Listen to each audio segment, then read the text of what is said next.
Warning, the contents in this episode is intended for mature audiences only and may be inappropriate for children. Viewer discretion is advised. You have been warned. If you feel entitled to continue and still get offended, you can go fuck yourself. Are you ready to wake the fuck up? Hey y'all, welcome to a Mindless Morning Show special interview. Sit back and relax with your hosts, Nick and Josh.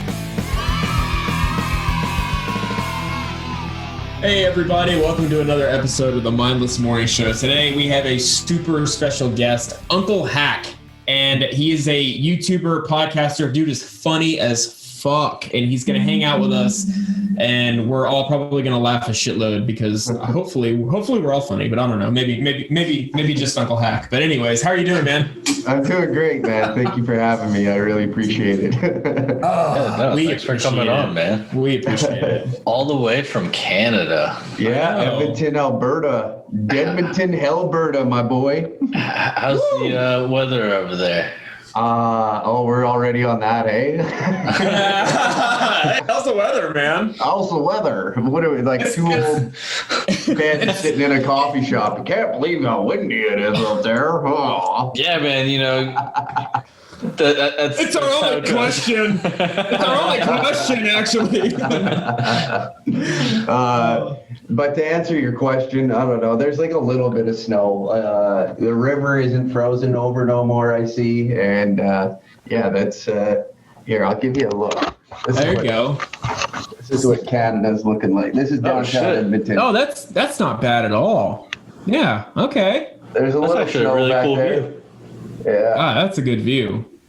So that's my office window right there. Fuck yeah. Damn. Yeah. Yes. It's an inside look right here. I don't think you can get that on the Real Danger Cats channel. If things go really south, I got a 2 pane glass window that I just got to break through, and it's all over, baby. Hey, that's like a feature of The Office. Like, and it comes with a breakable window where you can jump off. Yeah, that's a good, quick, easy way. We'll throw a ride on the way down. Did you guys up in Canada? Did you guys get news about Texas freezing over last month? Yeah, I was watching that, and it was like sad, and like everybody's like being like, "Oh yeah, too bad you're Canadian." It's like, shut up, you fucking dipshits! Everybody up here is trying to act like they're all, yeah, look at these pussies down there. It's like, listen, we're all pasty fucking white, and we can't handle the heat. So I don't know what you're fucking trying to do here. Like, what are you trying to prove? They're in a better situation than we are. Like, fuck you. I mean, yeah, we only had it bad for like 4 days. Right. How much news in Canada is actually about United States, though? All of it, because we're so fucking boring here. That's incredible. That is. Man, it's annoying as shit because everybody up here is arguing about American politics when nobody has a fucking clue about Canadian. They'll be like, look, they're trying to ban guns. But it's like, yeah, no, we've had gun laws here since Christ was a goddamn cowboy. I don't know what the fuck you guys are bitching about. They're so like, Canadians now are dumb as fuck. It's just American news, and then the Canadian news tries to spin a way to attach it to an American problem. It's like, this shit doesn't even exist up here. Wow. It's like today in Canada, you know what? Let's go to America. The only thing I happen to ever hear of Canada is really how Justin Trudeau is like the political hot man. That's all that U.S. news covers about Canada for the most part. Have you seen the photos of him getting caught in blackface like more than 3 times? No. So it's like an original hobby now. Yeah, there's like a ton of photos of him in full-on blackface, and like they surfaced like 2 years ago, and it's hilarious, man. It's the funniest shit. He like dressed up. It was like an Arabian Nights fucking gala type deal. And this motherfucker looks exactly like Aladdin in one of the photos. Like, face painted. Dude, you don't want to know how extra he went with it? His hands were painted Wow. That's how extra this fucking guy went with it. You know how sold you have to be on a costume to paint your fucking hands brown too? Hey man, the guy's fucking committed and has the money for it, don't he? Yeah, I guess. I would much rather be something like Satan or something and like have fucking hoof stilts and like crazy shit. But I mean, That would be epic. I go all out for that. But Yeah. I mean, His next public appearance, he should just own it and do it again. And be Yeah. like, you know what? This is what I want to do with my life, guys. This is the fourth time. you got dressed for the part. Yeah. Dress for the job you want, not the job you have. You know what I mean? I guess he's an ISIS sympathizer, I guess. Yeah.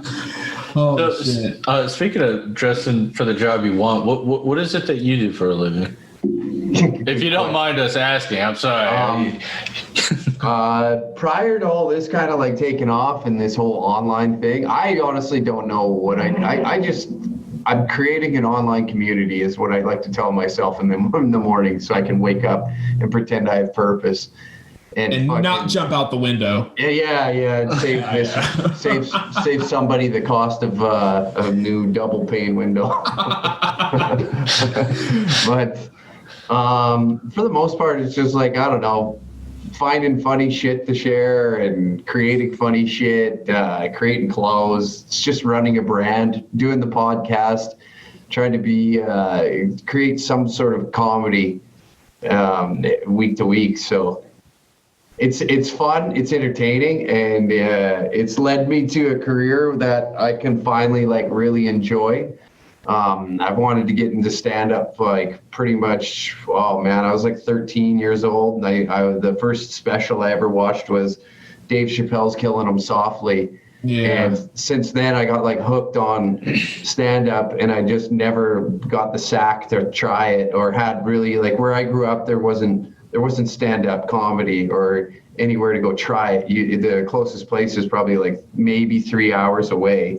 Damn. Yeah, so it was difficult to get into, and then I'd get like every now and then I'd get this like motivation to go and figure out how I can do it, and then it would die off pretty quick. Yeah. And then finally last year before the pandemic hit, I finally grew a sack and wrote some jokes and went and tried it out, and it was the best decision ever. So it's been great since doing that, but it started as like I just did stupid videos in my pickup and saying dumb shit, and people found a liking to it and found it in humorous ways, or they'd get really outraged at the stuff that I'd say. So then it was like almost a bit for me, and over time it's like gained popularity, and somehow it stuck around for this long, and I get to just do this. Damn. Yeah. I 100% fucking love it, because I mean, you're doing something right, man. I mean, thank you. I love the rants you go off on, and I mean, I haven't seen any full stand-up comedy routines, but I've seen one where you were kind of like heckling with some of the guests there, and the guy the dude used Black Lives Matter to get some pussy? Yes. Dude, that was the What a funniest thing. You were like, good for you, man. You should write a book. I was like, oh, shit. Man, that was a power move on that guy's part. I couldn't believe what I was hearing, because he like sewered whoever was banging that chick before. He sewered her, or that guy, by asking her if that guy believed in Black Lives Matter. It's like, that's a fucking great question to ask, because if she says, I don't know, then he says, no, I don't believe in that. Then he like shoots that dude in the foot, and now this guy gets to get some pussy. Whether he gives a fuck about Black Lives Matter or not, he used the question to get some goddamn pussy. And that's like, I thought, like, right there, I'm like, what? Are you kidding me? And then like when I laughed like after in the back I was laughing to myself about it. Like that chick is be like, well, you can't say no, can you? And she's like, well, I can. I was like, yeah, you could, but then you Nazi. And like, so you gave up pussy for some black rights or social justice, and the dude was white. That was the best part. Oh my, yeah, that's. Yeah, I saw that video and I was just like, wow, that's incredible. So I definitely knew I wanna be at your stand-up comedy routines whenever you come to the States, man. Let us know. Yeah, whereabouts are you on the East I'm in Coast? Florida. I'm in fucking dude, hell. You guys are in the best states. Yeah, kind of. Yeah. Well, Really? I mean, like Florida hasn't took their fucking foot off the gas, I think, since the goddamn state was invented. Yeah, we are home. We are definitely home of the crackhead energy. Dude, it's fucking awesome. I love watching all that shit that comes out of Florida. And then at the beginning of the pandemic, they're all like, oh, I can't believe these guys are out having fun. And then a year later, they're still being like, they're still having fun. Oh, my God. And I love it. I think it's fucking great. Florida, for the most part, just never gives a shit. I mean, have you ever heard of like the Florida Man challenges and all that? Absolutely. yeah. Like all the Florida Man shit is just some of the most obscene, crazy things. And like, I'm A guy born and robbed raised a here. fucking convenience store with an alligator. I read that once, and I was like, that is awesome.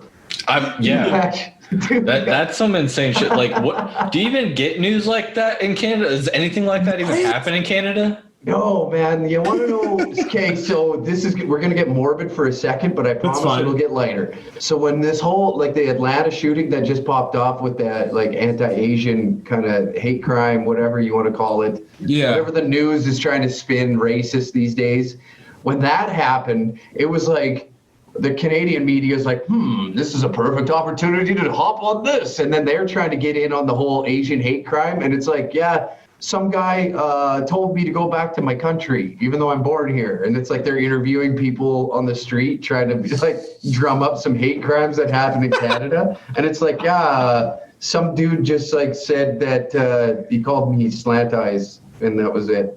Like nothing bad ever happens here.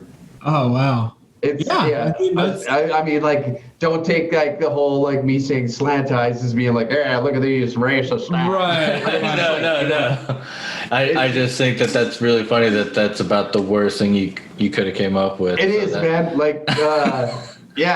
So if someone says the N-word here, it's like headline news. It's wow. News here is so fucking boring. They're and it's hilarious too, because I was laughing about it because it'll be like, there is 18 cases of COVID-19. Anyways, here's a dog named Skippy that can get a fucking tennis ball out of the river. It's pathetic, man. It's fucking pathetic. So how is COVID over there? That sounds pretty right. pretty 19 tame. cases. It's on the decline, but our politicians are all pretty much borderline retarded. They're like, hey, we're going to close down the borders and no traveling and all that. And half of we in Alberta, we have a provincial government, and then we also have the federal government. So for you guys, they would be our provincial government is a premier, which would be a governor of a state. Yeah. So his cabinet in our provincial government, a bunch of them got caught in Hawaii and traveling and having a good time, and they're just kind of oh shit, got caught with their cock in the hand. So it's just a fucking giant joke up here. Nobody takes Canada serious. I don't think anybody takes the U.S. very seriously anymore either. I mean, we got our dude just fucking tripping up stairs and everything else, and well, I feel like. Oh, and apparently, he's been in the Senate for 120 years. I howled at that, man. So, I don't know. The conspiracy theorists are like, he's a fucking lizard person. I knew it. Yeah. So, dude, I wouldn't be surprised if that old bag of dirt hasn't been in the Senate for fucking 120 years. yeah. So, I don't know. I quite honestly, I think it's all quite a big joke here. There's nothing unified or unifying going on here. Well, so. what I feel like what it is a lot is like the rest of the world is looking at America and laughing, right? Like France will be laughing, and then Germany will be like, "I bet you won't fight them though," and then France is like, No, I won't. But I mean, look at them though, you know? Dude, they're probably all sitting around terrified that a man with dementia has the fucking nuclear codes. Yeah. I'd be fucking terrified. You remember that like little skit where the Africans handed that monkey an AK-47 and it just started shooting everywhere? Oh, yeah. That's I think basically what we're playing with right now. I think for the most part we're safe though, because he could barely read the teleprompter. So I'm gonna go ahead and bet that he can't read the tiny fine print of the codes. So I think we're okay there. That's good. It's so funny to watch. It is hilarious. It's a goddamn shame that North American politics. It's literally when you go north all the way south. It's like Canada. Okay, we got this idiot that has been caught doing blackface. It's a shit show. Just this dude that's always crying on TV and being like, "We're sorry about the dinosaurs," and doing all this shit. Then you go down one level. And you got fucking old Smoking Joe forgetting, where he's even at. You go down one more level, and it is complete fireworks down in Mexico. Like, yeah, you never know what you're getting down there. Yeah. And it's always something. Honestly, it's like literally watching for us on the news. And I imagine for you guys, since you're watching our news, basically, it is a very, very pissly poor made movie.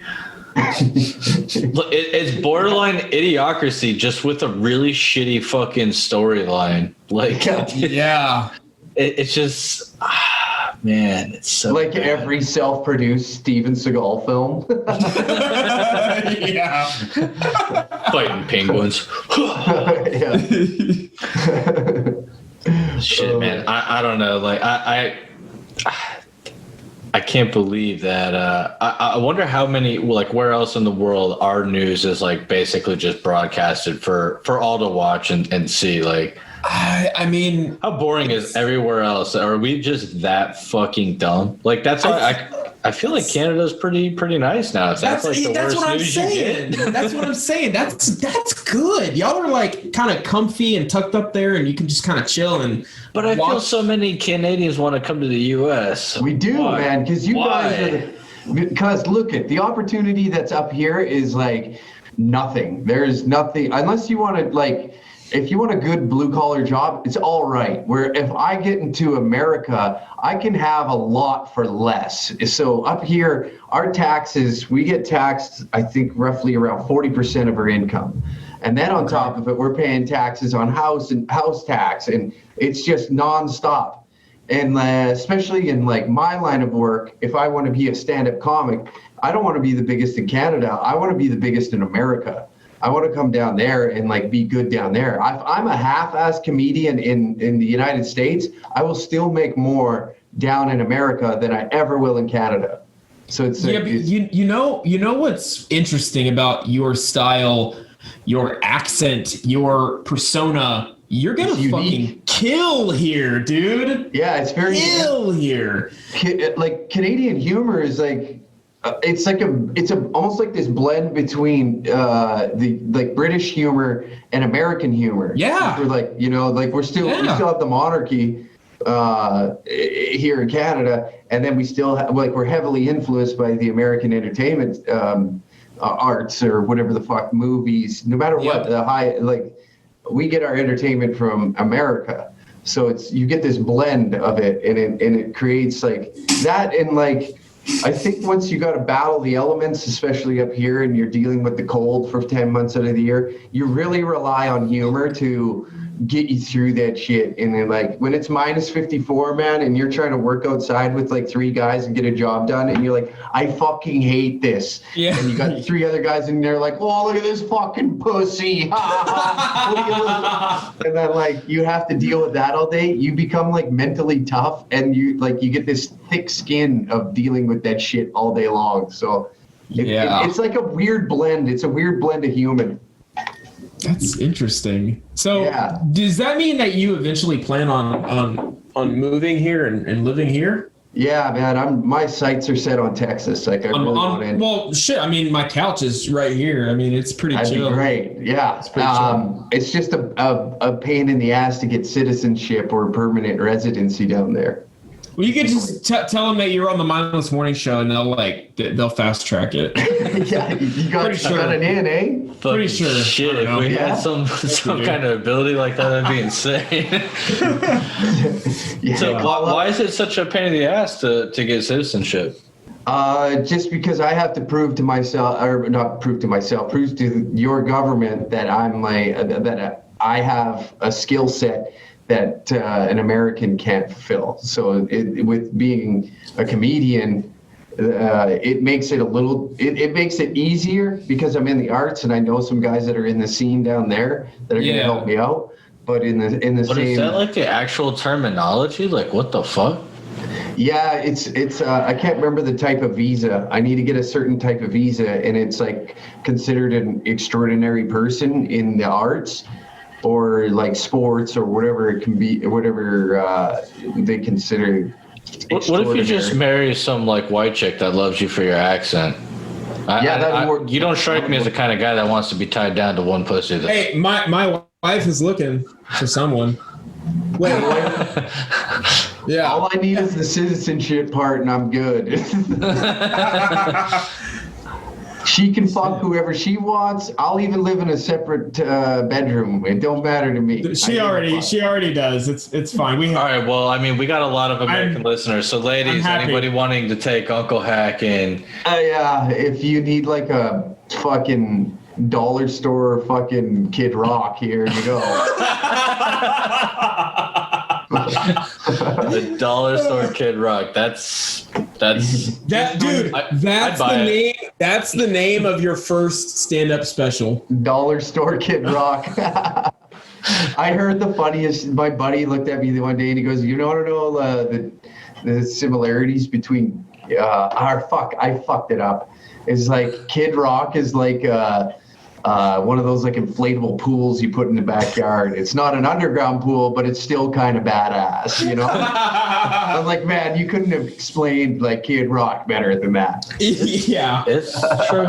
It's very true. I do love me some Kid Rock, man. Right? Cowboy. American badass Kid Rock, though, not this like gay country shit. No. The song Cowboy isn't country. That's just the title of the song. That's what I mean. Like 1998 Kid Rock, where it's like ball with the ball, like that. Yeah. He was awesome. Got Joe C come out. Yeah. Man. That's the good shit. Mm-hmm. Oh yeah, man. I remember the first time I actually heard Kid Rock. I was in like middle school. I don't know why it took me so long to hear, but my buddy's like, "Yo, man, I got these new speakers. Check them out." And he played Cowboy, and I was just like, "I love this song. Who is this?" He's like, "This is Kid Rock," and I was like, "All right." I went home and I started listening to all of his other shit, and I was like, "Yeah, this is me. I like this." Yeah. Speaks to my soul. Dude, I went to a fucking Waffle House the next day. Yeah. Fucking snorted the coke out of my little waffle dimples and shit. It was great. Fucking yeah, hell yeah. Drank a Four Loko and crushed some Marlboros. Oh my god. Newports. That's what it is. No, fuck those, man. That's what we call the prison cigarettes here. Or no, it's not Newports. Maybe it is Newports, but also the what we have here is called the 407s, which is our area code. But those are definitely fucking made in prison. So I don't smoke. I'm a good boy. Yeah. Well, good for you. Fucking vagina. Whatever. My lungs are cleaner than yours. That's true. Yeah. I mean, I don't mean to be a dick, but I mean, you know. I am a member of the Black Lung Society, and I don't care. Yeah, very nice. Very nice. So I know, like I can imagine in your stand-up, you make fun of Canada, but in like an endearing way, where it's like people know that you like Canada, but you like to give it a lot of shit too.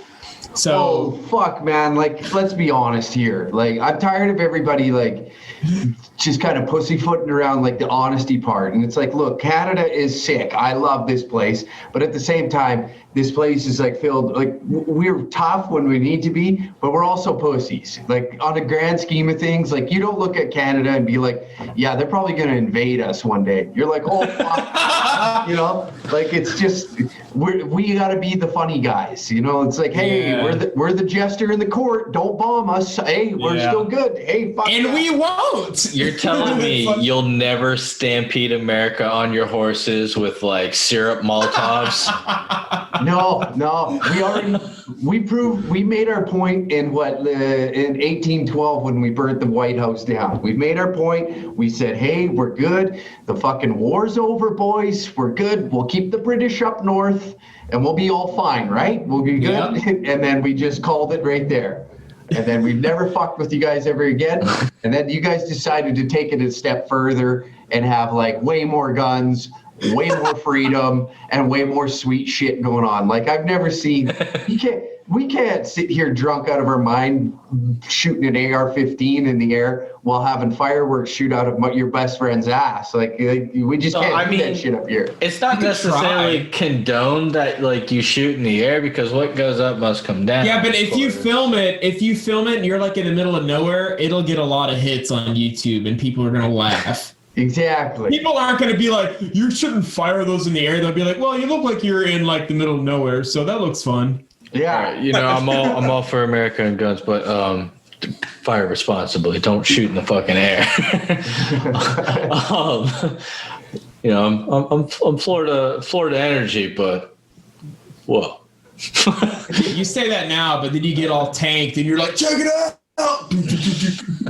Yeah, like, I mean, when you like, your country is so fucking badass that you can buy Gatling guns and put them on fucking Jeeps. Like, I dream of that. I don't know where that's possible. Is that possible? Yes, man. Yeah. I just watched a fucking dude. It happened in your state. This guy bought a fucking machine gun that was on a Blackhawk and then strapped it to his fucking Jeep. And he's like, check this out. I bought this online. And I was like, are you fucking kidding me? That's fucking awesome. All right, so just because things happen in Florida doesn't mean it's like it's supposed to happen. No, but like, we do a lot of dumb shit. That's fucking so cool, man. You want to know what we get? You got to go and write a little test. BB gun. And then you can go into the store and buy a gun that only holds 5 bullets. Oh boy, wow, that's a lot of fun. Meanwhile, some asshole in Florida can have a machine gun strapped to his Jeep that could take down a Boeing 747. Dude, I have a gun smaller than my dick that can hold 15 rounds. Like, that's pretty amazing. Like, they're making them like very compact still, and that's 9s. That's not 22s. And that's crazy because you always talk about your dick being the size of like a thimble. So exactly. I mean, a gun like that. Just imagine that. Like, I'm holding it like this, and it's got 15 fucking shots. It's amazing. When you put it that way, America does. It makes me feel a little bit better. Dude, you guys got the best country on the fucking planet. Everybody wants to go there, but then it's like an amusement park of like a kid that just like is tired of the rides, and that's what's happening in your country. Because every single one of us that's standing in line waiting to get into the amusement park and like be a part of it is like, fucking, this looks awesome, and everybody inside is just like, America's the worst. No, it's not. Why the fuck would me as a Canadian want to come down there and enjoy the fruits of that sweet fucking freedom, man? Like, What's that? Before we started recording, though, you had mentioned like those Instagram kids, how they're like on jet planes and shit like that, but they can't afford a box of cereal. That's literally what like America kind of is. We're very flashy. We're a third world country with a Gucci belt. That's the way I look at it. Like we make it look good. We have a lot of fundamental problems. Yeah, there's way too much shit going on that like it's almost irreparable at this point, and The division is just fucking insane. That's the sad declining. Yeah. that's the sad part. If you guys get a handle on education and healthcare, you will be the best country on the fucking planet. Yeah, bingo. Absolutely. Bingo. Mm-hmm. Yep. I can agree to that. Because But, that's the only sad part is whenever I'm on vacation and I talk to Americans, I just notice like they're very kind and polite. There's a politeness to Americans that nobody really, like you guys are like Canadians. You say sorry. Oh, sorry, buddy. Fucking, especially like Midwesterns are the closest thing you can get to a fucking Canadian. Yeah. But then there's like this weird, like there's no knowledge outside the U.S. Like the fact that nobody has any knowledge about American history, and like me as a Canadian knows more about history in America than most Americans is kind of fucking sad. And then nobody knows. Yeah. And then like even just little things, just basic knowledge of like how North America started and like, we came from, European countries. We're so it started, and I know this because I watch a lot of those documentary films. It started with the rock, paper, scissors with Britain, and we won. And so we got to be America. Yeah. Right? Yeah, that's we did scissors and they did paper, and we said, and that's our education. No, I mean, shit, man. I don't know, because you know what? A lot of the people that have to like take that citizenship test, that test, there's probably like 80% of Americans that can't fucking pass that test. Because they don't know. For sure, definitely. A lot of them don't even know what the fuck's going on around them now. Mm-hmm. I mean, like, let alone what happened way back when or anything with history. So, and I mean, they think they know because CNN told them. We need to film Uncle Hack going to like a checkpoint and being like, "No, I'm born and raised in America." I am American. Dude, I have a fucking closet full of t-shirts that I love Walmart down there. It's the best. You guys got the best Walmarts on the planet. And I load up on t-shirts every time I'm down there. You get like, you pay $1 for like those jerky. Yeah, man, you pay like $1 for one of them shirts that have like the bald eagle and it's like freedom and all that sick shit, like Macho Man Randy Savage and Hulk Hogan. I love that shit so much, man. Yeah, it would be funny seeing that because you have a very Canadian accent, so you'd be like, "No, I want to go home. I live in America. Like you need to let me in." Last time we were in Vegas, we just dressed up like a bunch of dickheads, and one day, and my buddy went and got like a tracksuit of just the American flag. And then like dudes were getting stoked about it. They're like, "Fuck yeah, America. Hell yeah, freedom." And they're like, "Where you from, brother?" And he's like, "Canada." And they're like, "What the fuck?"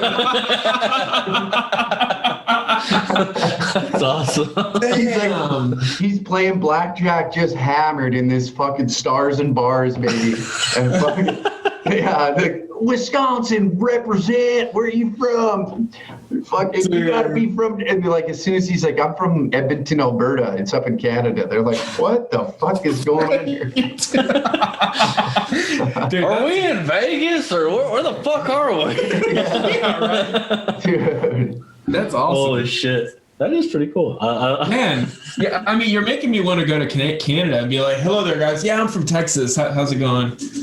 You'd fit in well in Alberta because it's actually like, I shit on this place, but it's actually like really nice. Like you got the mountains that are like a 2-hour drive for me. Edmonton's a little far north for my liking, but it's like, I don't know. I have some family members here and I got a job offer. I used to live about I have 40-minute drive from the Montana border is where I grew up. Like southern Alberta. I used to live in Big Sky, Montana for like 2 months, and I said, "It's too fucking cold. Fuck this." Oh, really? Yeah. So that's right by Whitefish, right? Yeah, like through the fucking like 2-hour long fucking canyons of like no signal, no radio, no fucking anything. Yeah. It's beautiful though. Fucking gorgeous. It's absolutely it's gorgeous sick down there. Yeah. Man, I don't think I would want to like. I know I don't like cold. I don't like the north or anything like Dude, that. I've tried it. Yeah. Yeah, I tried it. It's not for me. I like fucking borderline desert. So, I mean, you're gonna have to come visit down in Florida, man. We're gonna go rob some like fucking stores with gators and shit. Dude, I would love to. I would love I don't want, like, when I go places, I don't want the tourist shit. I don't want to go to, what's there, Disneyland or Disney World? Dude, World, fuck right? Disney World. To hell and back. We're going to Gatorland. Yeah, Gatorland. That's the shit I want. I want to go out in the swamp. I'm terrified of snakes, so we got to be careful with that. Like, I don't. They have big ass like the that's fucking what I mean, like. Man, we gotta go, man. It's gonna be. I want to see how the locals live, and when I say locals, I mean like locals. You know, like. Hey, you ought to take him to that street where there's the midget hooker that you. Dude, Gatorland is on OBT. Oh, really? On that street? Okay, yeah. Yeah. OBT is like our fucking the street for hookers and prostitutes. Yeah. So like whenever you're here, Orange Blossom Trail, that's it. It's so funny to think that in the digital age that we're in, there's still like hookers that haven't hopped on the internet and they're still standing out there like hitchhiking. They used to, and then it was that one. What was it called? I think it was Backpage, and it got taken down. Yeah. Because there was like a lot of like weird shit going on. I can imagine. Yeah, well, I mean, apparently trafficking to some degree. Oh shit. Oh dang. And that's why like it got cracked down on, and like I think fucking FBI took that shit down. Like anytime you try to access the site, boom, FBI logo comes up. This shit's been shut down. It's like, oh, okay, cool, fuck it. All right. So now it's called Second Backpage. Is there another one? Oh, I don't know. Why would I know that? I'm supposed Yeah, to it's be legal list. I don't know, because it had literally everything. You could find some like really random shit, and I mainly went to it because it had really good class. Like it was better than eBay or Craigslist for pets. I was trying to look for a dog at one point in time. That's the site I came across. I was like, oh, cool. Good cover up. Yeah. Dogs. I wanted dogs. Yeah. Craigslist like got the some peanut butter. Shit too. Yeah. Craigslist has some weird shit too. If you ever just getting bored and browsing around Craigslist, like I saw, like, you ever see the ones like missed connections? Yeah, that's what I was trying to think of. I was like, what kind of fucking wingnut goes on? And like, could you imagine like being like, I think that's me. And like, I wonder how many actually met one another from that. Dude, probably like maybe one, maybe. I'd say like 0.1% of like those that get posted like are actually true. So for those of you that are listening and hopefully watching by now, and I say it every episode, you should be watching on YouTube if you're not, but for those of you that don't know, Misconnections is a section on Craigslist where like I could walk by Uncle Hack and I'm like, man, that dude is super hot. Right. And then I get later on, I'd have to remember this all day or when I get home, and I got to type a fucking article on Craigslist and be like, I saw you today. You were so handsome. You wore your black hat and your black shirt. And I just really hope that you read this and we can meet. I want to smell and your then mullet. Send. and then what? Like refresh like a psycho, like hoping you're gonna. It's crazy, like, because you have to be so descriptive in detail, so that way somebody can be like, "Oh, that's me." So they have to write like these fucking lunatics got like the thread count of your T-shirt and like, you know, oh, you had a hot Cheeto stain on the left collar, and it's so fucking weird, but so like, funny that somebody. Yeah, you're like, but then like everyone can read this shit and just and then I don't know, I'm sure a lot of people troll on that because They would have to. Dude, you can easily troll like the person. I saw you staring at a man with a Cheeto stain on his shirt. I really liked how you just stared at him. You're referring to my sister. How crazy. we should hang out sometime and have some. That's my sister, bro. What are the odds? And that guy's probably like, oh my God, this is insane. It's destiny. I know, right? Like, I saw one of those that had me laughing. I was sitting on the toilet, and that's usually how I spend my time on my phone, you know. And I remember it was like, you helped birth my daughter, and I'm like, I'm clicking on this shit. What is this? And it was this dude saying he was with his wife, and he's saying, you, the nurse practitioner that was there. He was like, I fell in love with you. I didn't even think about it. As it was giving birth to his fucking kid. Holy shit. All right. He was saying, like, your beauty was just so astounding. And I know my wife can never know, but I was just thinking about you and looking at you. And I wanted to talk to you more than even holding my daughter. And I'm just like, what the fuck is happening? This is crazy. So I'm like, yeah, this is some toxic shit, and I'm going to come back here and look. That sounds straight out of Florida. It probably was. It probably was. But yeah, it was. Somewhere in Miami where they have like the big booty Instagram nurses or some shit. Yeah. Oh, yeah, indeed. You know, Canada's like, I feel like one of the big perks about Canada is all of the trees, if you lick a tree, it tastes like maple syrup. You know what I mean? Like that, we learned about that in America. Yeah. Dude, we're just able to go up to like trees, like fucking hammer in this little cock and like suck the syrup right out of it. And that's scientifical. That's scientifical. Absolutely. Like we're supposed to lay at the base of the roots with our mouth open and just like take it. Yeah, and if you go into diabetic shock, then your buddy has to like put your ass on that cock, and it'll just fill you up, and basically. And then, if you go into an anima sap. if you go into diabetic shock, then the Canadiese people have to pay for it. Canadiese, you know.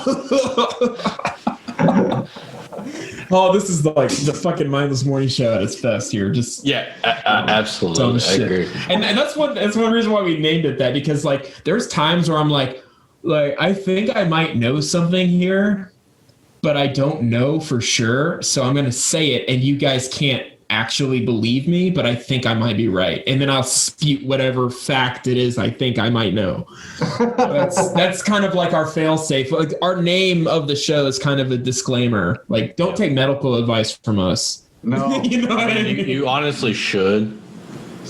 I mean, we're usually right. I think. And it's like life coaches and shit, and I'm all about like natural selection, so definitely listen to our advice and see what happens. Yeah. Take the warning labels off everything. But yeah, man, I'm goddamn, I'm looking forward to. You are gonna fucking blow up, dude. Like I can imagine seeing like a Netflix special and say Uncle Hack, you know, because your style is so unique. Because you've got comics that are different races and different nationalities, but I don't think I've recalled a Canadian one that was as prominent, you know? I mean, everyone like got such a kick out of the crackhead fucking gay tiger guy. So, I mean, you're comparing him to the Tiger King? I mean, look at the hair. It's almost the same. It's just he's got that's your only connecting factor? Yeah, and he's gay, so. Well, I mean, so you got the accent. It's a good accent. It's a better accent, you know. Like it'll work out. Hey, this is my impression of Josh right now with his shovel digging a hole. Hey man, you call it a hole. I call it a fucking innovation. It's true. It's gonna be great. I've got some big shoes to fill if we're gonna be putting my fucking name in the hat of like good Canadian comics, because there's some really Russell Peters is Canadian, Norm Macdonald. Oh, I had no idea he was Canadian. Okay, well, see, and this is the thing. Yes, Russell Peters, Canadian, awesome, but don't think of that when you see him and hear him. Oh, and what do you think? I think that. What do you think? Okay, no. Okay. It has literally nothing to do with He his. doesn't have an accent though. No, that's what I'm saying. He almost sounds like I thought he's from New York. No, I thought America. I thought he was from America. I thought maybe his parents were immigrants from like maybe like India, because I know that's his nationality from like ancestry. But when he talks and his style, I'm like, yeah, this dude's probably from like fucking America. Sure, whatever. But Toronto. yeah, I would have literally never guessed. I would have probably just said American place, because that's all I know, because I'm from America. So all we know is America. So I would have said America. And then you would have said no. And I would have said, well, I don't have any other guesses because I don't know any other country. I will say though, they may be like great comedians and shit like that, but like you're one of the comedians that are like for us 90s kids who are like the last of the generation that hasn't fallen into the pussification of the world, and like we're not good. We don't get upset of anything. Like whatever you could say to me isn't gonna offend me. I don't give a shit. Yeah, I don't fucking wake up next to you every goddamn day. I don't give a fuck about your opinion. Like, I mean, it is how it is. Like, I don't fucking scroll through and see like, oh, white people fucking so like everybody hates fucking white dudes right now. So whatever, that's fine. You know, I still, which is like, man, like still sleep at night. Yeah, like it's the best time ever to be a white dude in comedy. If I'm being quite honest here, like look at these guys that are blowing up because they're actually hilarious and they're white dudes. You got like Shane Gillis, who gets let go from Saturday Night Live for what? Being silly on a podcast. He said he's just he's doing a bit pretending to be a Chinese guy, and everybody's losing their fucking mind, even though the bit was hilarious. And then because some fucking woke cunt can't handle, us having a good time, and her comedy isn't getting seen, so she's got to be a blogger all of a sudden. How fucking useless are you? It's to me, the people that are attacking comedy right now are failed comedians that just couldn't get a laugh. They're not funny, and they just dreamed of being that funny person all their life, and they can't. So now they're angry inside, and they're like, "Well, if I can't be one, I might as well beat them." Yeah. If I can't be it, nobody can. Exactly, and that's what you're seeing.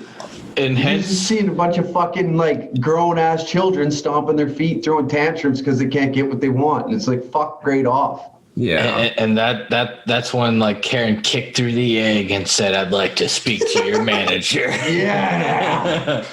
She's not even a mammal. She's like a reptilian creature. Like, yeah. A cunt.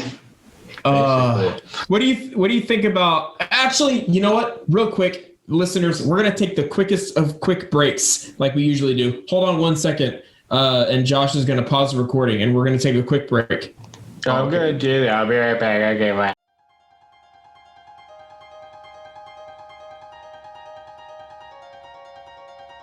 Thank you for staying tuned in to the Mindless Morning Show. We hope you're enjoying another fun-filled episode and would love to hear from you. If you're listening, be sure to follow us and leave a review. If you're on YouTube, please like, comment, subscribe, and click that notification bell to be alerted anytime a new episode drops. Thank you, and enjoy the rest of your show.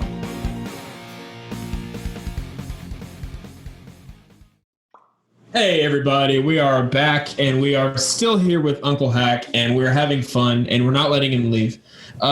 So we were talking before, what were we talking about? Because we were talking off air, and I said, wait, we need to actually legal drinking age. Legal drinking age. Mm-hmm. So Josh was just starting to say that smoking age. Yeah, Josh was just We're basically we're bitching about the fact that 21 you're not is when you're able to drink, but at 18 you're able to to go to war for your country, which is pretty shitty because honestly, if you're going to war for our country, you deserve a fucking drink.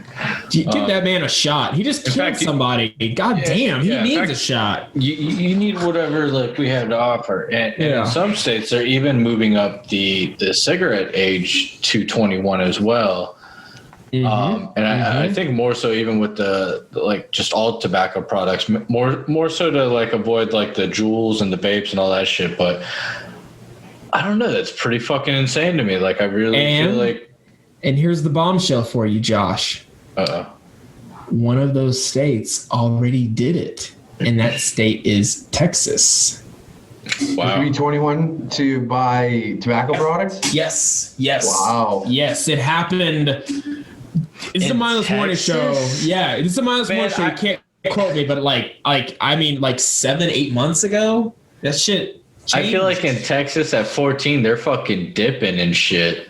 Well, they are, man. They are. But all right, let's go, Jimmy. We gotta shoot old Yeller in the backyard. Well, goddamn, I didn't even tell you guys why Jude is sick. He swallowed a dip. My boy, my 3-year-old. Yeah, he. Fucking and for anyone that like may have misconstrued that, he said dip, D-I-P, just in case. Okay, the context clearly meant tobacco products, Josh, you imbecile. But people want to hear what they want to hear, so I just wanted to make sure that it's clear. Thank you for dirtying that beyond what was necessary. That's fine. Welcome to the Mindless Morning Show. Well, when we want to be, when we really get to come out of our fucking shell, you know? We're so comfortable with you, Uncle Hack. Thank you. No problem. And we hope you feel the same. Honestly, it's great having you so far. You want to tell us a little bit about your podcast? God damn, yes. Initially, it started with 3 of my buddies. One of them, actually, he's in the UFC now. Tanner Bozer, he's a heavyweight, and me, him. Another one of our buddies, Chris Larson, he's another heavyweight fighter from up here. And then my old kickboxing coach started doing the Danger Cats podcast, and we do one every so often. Didn't quite take it very serious. And this is probably like 2017, 2018, right around there. Yeah. And then it just kind of was falling apart and whatever. We weren't taking it very serious. And then I decided to really go with the podcast this past year, probably a year and a bit. And I just kept the whole Danger Cats podcast going where I'd have guests on and all this type of shit. And I wasn't really feeling it. And then finally I just said, fuck it, and went solo and learned, I started listening to guys that do solo podcasts and shit like that. And just started riffing off topics and things I noticed in the world about people, relationships, like just little things that dudes go through. Because like there's just like weird things like guys our age are going through right now. Like it's like that you're shedding the skin of adolescence and coming into a man, and it's really weird. Of like like there's this weird kind of fog in the air that you're trying to figure yourself out as you're like coming of age.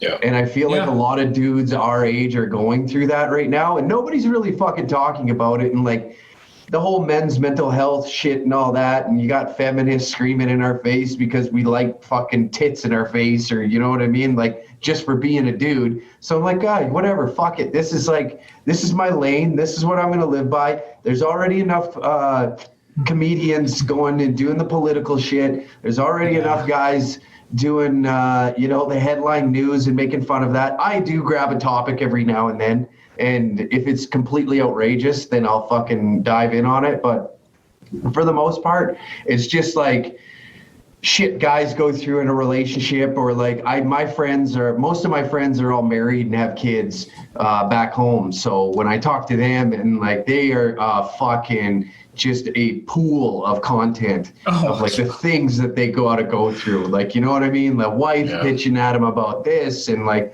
and you can kind of see why they're doing it. So it's fun to break it down and bitch about Not it. you, babe. Not you, babe. I love you so much. It just, See, this is exactly what I'm talking about. This is the shit that this is what guys have to do. This is what we have to do. Listen to this show. My wife doesn't listen to my show.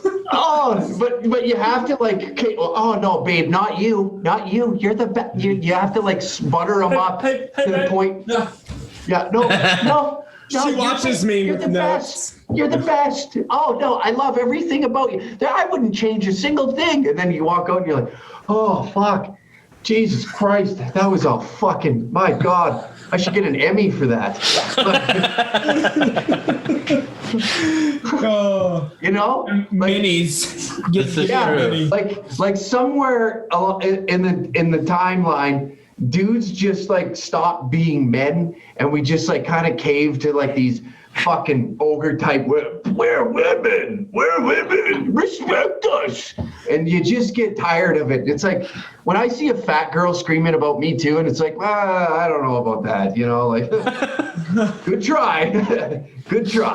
Good try. You know, you're out there. It's like when the handicapped kid plays kickball. You're like, oh, yeah, it's great to see this, but can we get him the fuck out of here? You know? Like, it's just, there's like things that happen in this world that send me over the edge, and that's like part of it. Is like men just can't be men. We look at a titty, just one titty, and they're like, that's sexual harassment. Well, don't wear a low-cut dress. I'm sorry. I'm designed that way. I want to see them things. That's just me as a guy. They have fucking clubs where you bitches walk around with your tits out, and I love every second of being in there because it's fucking heaven, you know? It's not assault, it's appreciation. Do you go to the strip club often? Because I know with your podcast you have the Patreon with like Titty Tuesdays and shit. Yeah. No, I'm friends with I'm dating one, if I'm being honest. I'm dating a dancer. So yeah.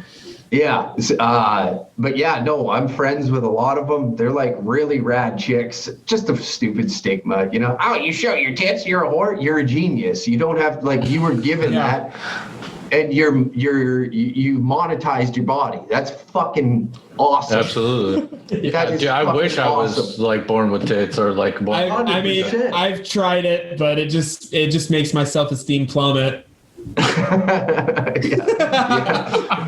OnlyFans is like at an all-time low right now. So. Well, your mom gets on there and like gives you cheering you on and stuff. Yeah, she definitely still shows her support. That's great. Doing the Kris Jenner. You're doing great, honey.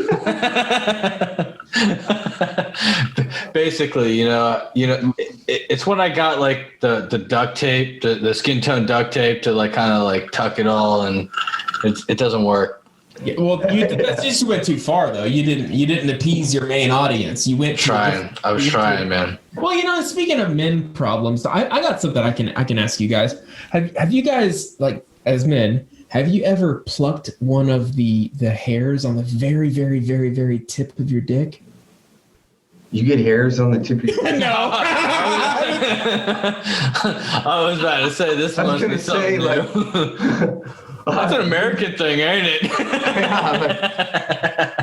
If anything, like, why didn't we get that trade up here, like, to keep the shit fucking warm? Like, what the fuck?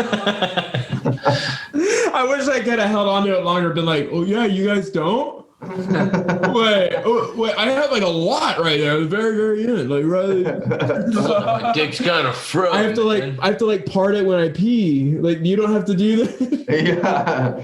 It looks like when you put your thumb on the end of a sprinkler hose. That would really suck. Like that would suck. If your dick just had like a bunch of hair at the tip of it, like, and you gotta like kind of spread it out. Oh, there's a visual for you. How do you guys like that? Yeah, YouTube is where it's at, guys. It just looks like a shitty mustache. Hey, at the end of the it's a fucking show popping through like Busch Gardens right now. Yeah. Josh, we'll have to put another one of your disclaimers on this episode for sure. Oh, absolutely. No, this one's getting an entire new intro of like trigger warnings and everything else because some community is going to come after us.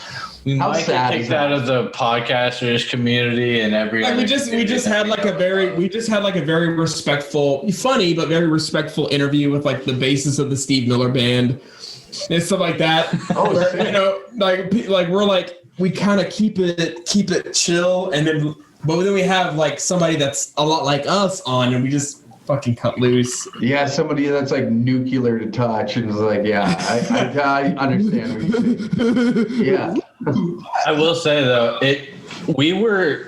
and hopefully Sherry is still watching this episode if she is tuned in. She watched the episode where me and Josh talked about our butthole injuries. Oh my god, yeah, we both have 2 buttholes. So we'll get into that in a moment. But if Sherry is still listening, I hope she is, and I hope we haven't scared her away. And if we've upset her, I'm sorry.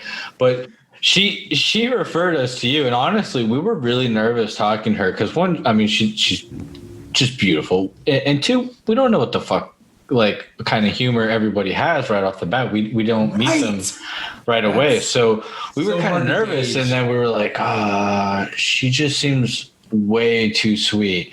And so I was really surprised when she said, "This is my kind of humor," and then I pull up a Danger Cats video and I was like, our interview could have gone so fucking different if I knew this is what she liked. And I was like, this is awesome. And so like I started watching a bunch more videos, and I was like, I like this guy. And I don't know. She made it. I could have sworn like maybe she like knew you, but I had only found out today that that was not the case.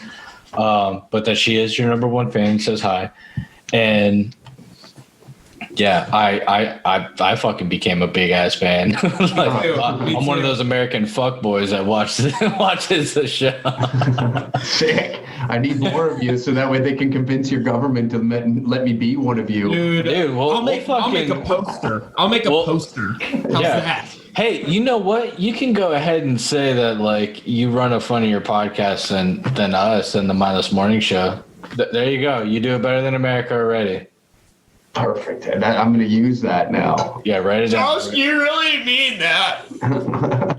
Have you seen the level of production he has? Like, you can barely get your fucking kids to sleep on time. I can barely get my fucking like my shit together before the time runs up.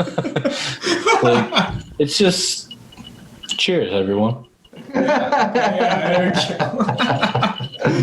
Oh hell. So we derail a lot, which is what I was hoping we would do in this show, to be honest with you. But getting back to like talking about Canada and stuff like that, like, are you a fan of South Park? Yes.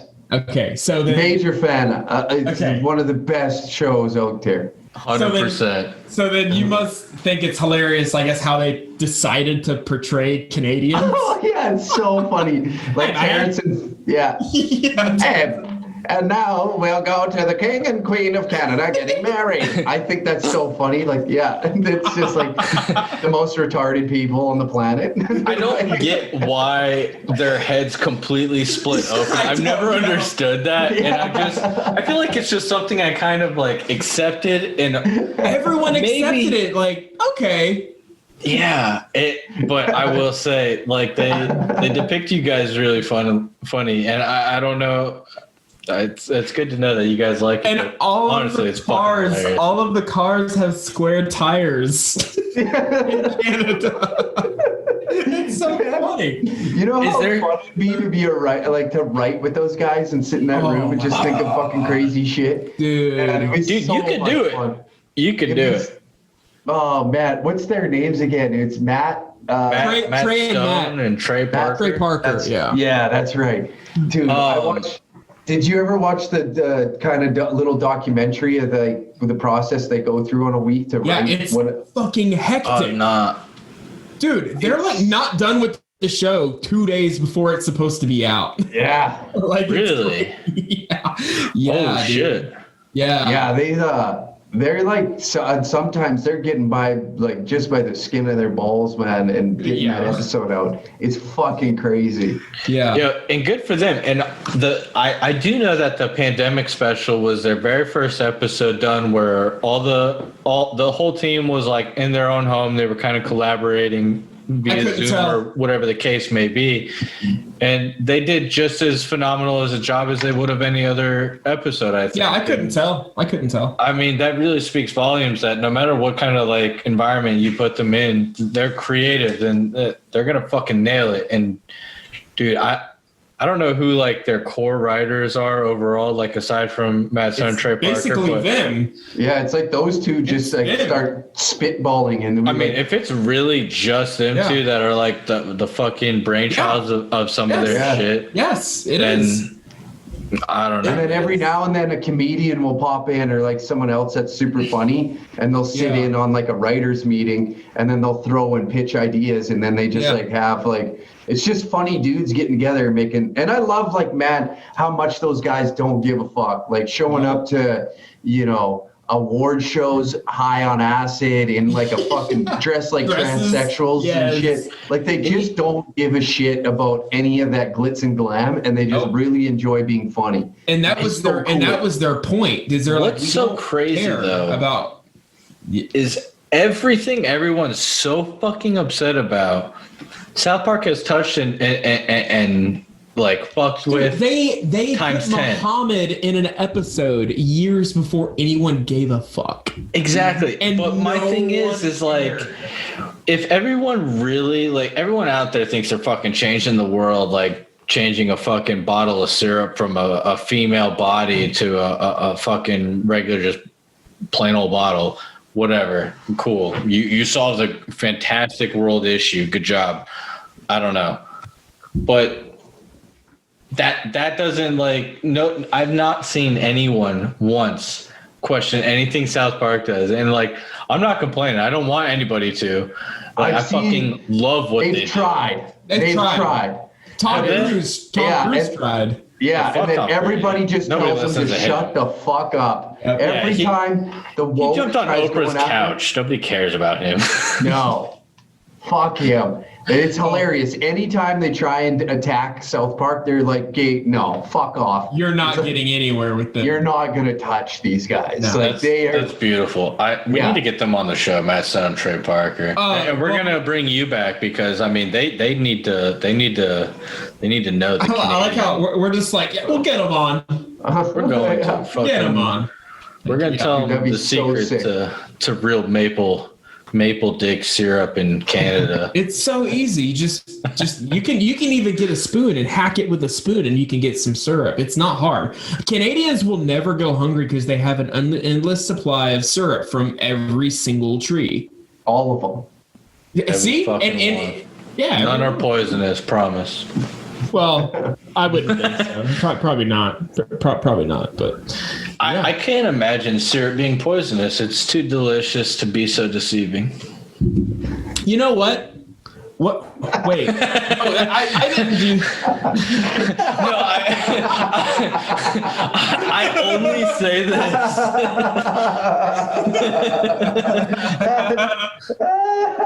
That was so dumb but so funny. This devious syrup is back again.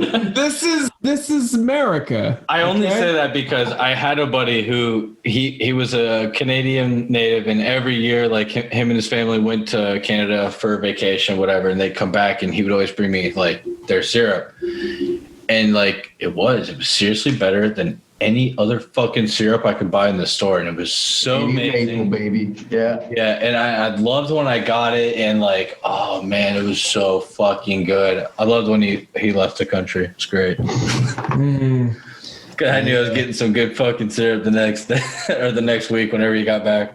Like I like honey too, and I told Josh about this on an episode before. I'm gonna bring it up to you as well.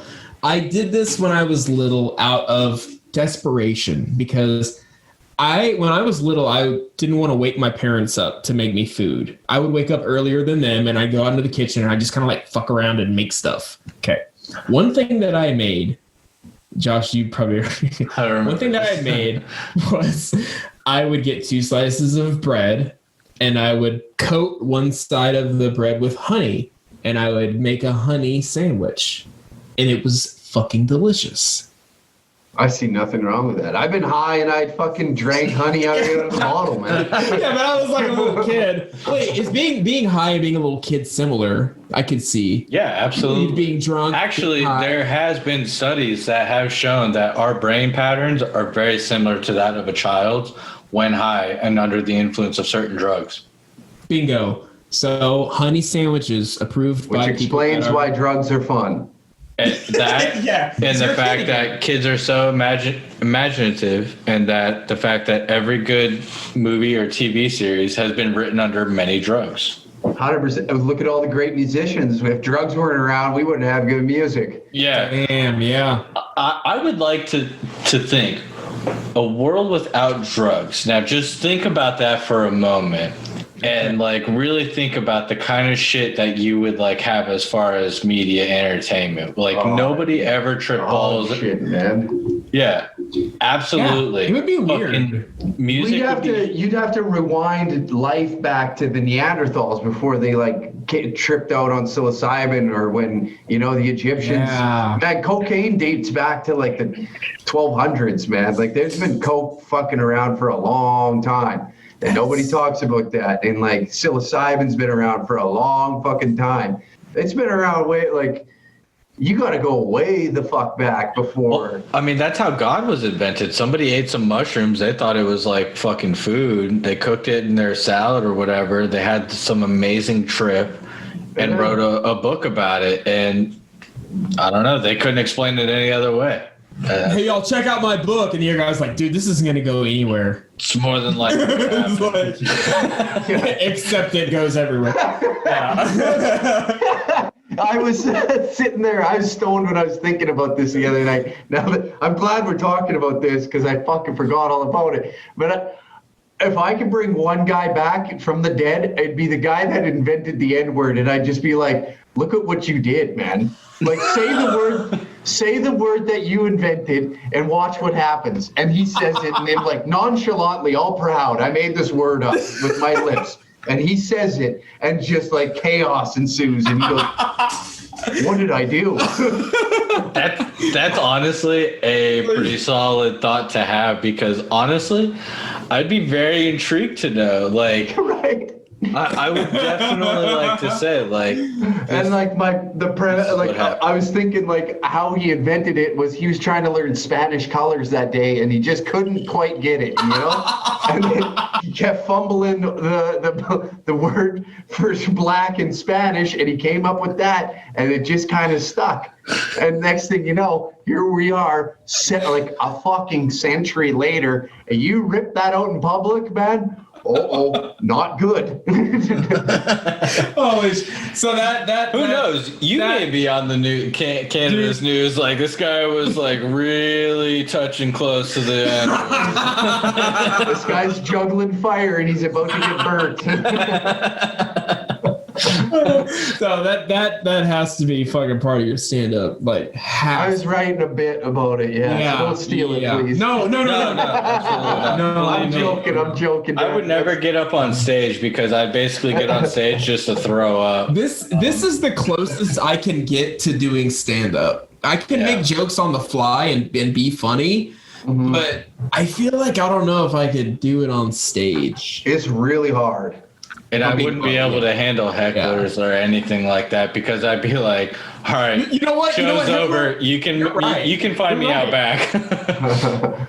I like that portion though. I like an active audience, because when I played hockey, I was really mouthy, and I had big guys on my team that would just clean up my mess, and that was my role was to go and like get under your skin and just do dumb shit without getting penalties. And I learned real quick that there's some shit you can tell somebody that makes them go fucking bananas. And if you can say that and get them off their game, you're a asset to a team. And I just like did that and fucking. And then just let the enforcers. Yeah, and you just like, because of repetition of it happening so often, that you just become witty and you can pick up something really quick. I'm like, if this guy says something to you, you can take that and use it against him later on, and then that just fucking has them going wild. Like, who's your team in hockey? The Oilers. I know they fucking suck. They're awful. We have the best. At least you admit it. The best offensive pairing in the whole league, and we still can't string together a playoff run. I kind of blame that on your guys' coach. You guys kind of got like a fucking coach who has their head stuck up their ass. He doesn't. Buddy, it ain't the coach. We've had 10 of them in the past 10 years. Every year we get a new coach. It ain't the coach. maybe. I don't know. Are you a hockey fan? Oh, dude, I fucking love hockey. Both of you do? I'm an Avalanche fan. I love games. I play the shit out of the games, but I don't follow the sport because I don't follow sports, period, just because I just don't have time. I just, but yeah, no, I love the fucking games. Who's your team? Colorado Avalanche. Okay, Dallas and Colorado. Okay, decent. Oh yeah, we're fucking good. And honestly, before COVID fucking stole our season from us. Colorado was about to take it, dude. We're about to fucking shit on the league, and nope. Now they got this like busted fucking. What's your thoughts on the current situation with the divisions? So you got like fucking Scotia North or fucking Honda West and all this stupid shit. Like these big companies are what bought like a whole fucking division and said, all right, we're gonna sponsor this side. You guys, like I don't know, man. I think honestly, the idea of what they've kind of done has ruined the idea of hockey for me, and I hate with a passion tuning in, seeing absolutely not a fucking person in the audience, but I am still hearing a whole entire fucking crowd. Yeah, it drives me nuts. And the game is played different when in front of an audience. You know what I mean? Like there's intensity when you got a crowd behind you. It's the same with football. Yeah. Dude, NFL games are the funnest shit I've ever been to. That was so much. I went to a Cardinals game against the Jaguars in Phoenix. Yeah. Holy fuck, man, that was so much fun.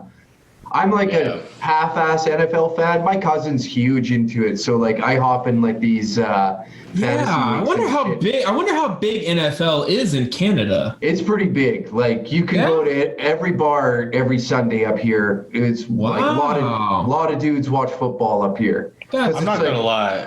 I don't really follow football, basketball. I really don't follow any fucking sport other than hockey. And that's interesting. You're one of the few Americans that like I've run into that is more interested in hockey than. And born and raised in Florida, and everyone always will say, "Oh, that's so weird." And I'm like, we have two fucking teams in the NHL, one in the ECHL.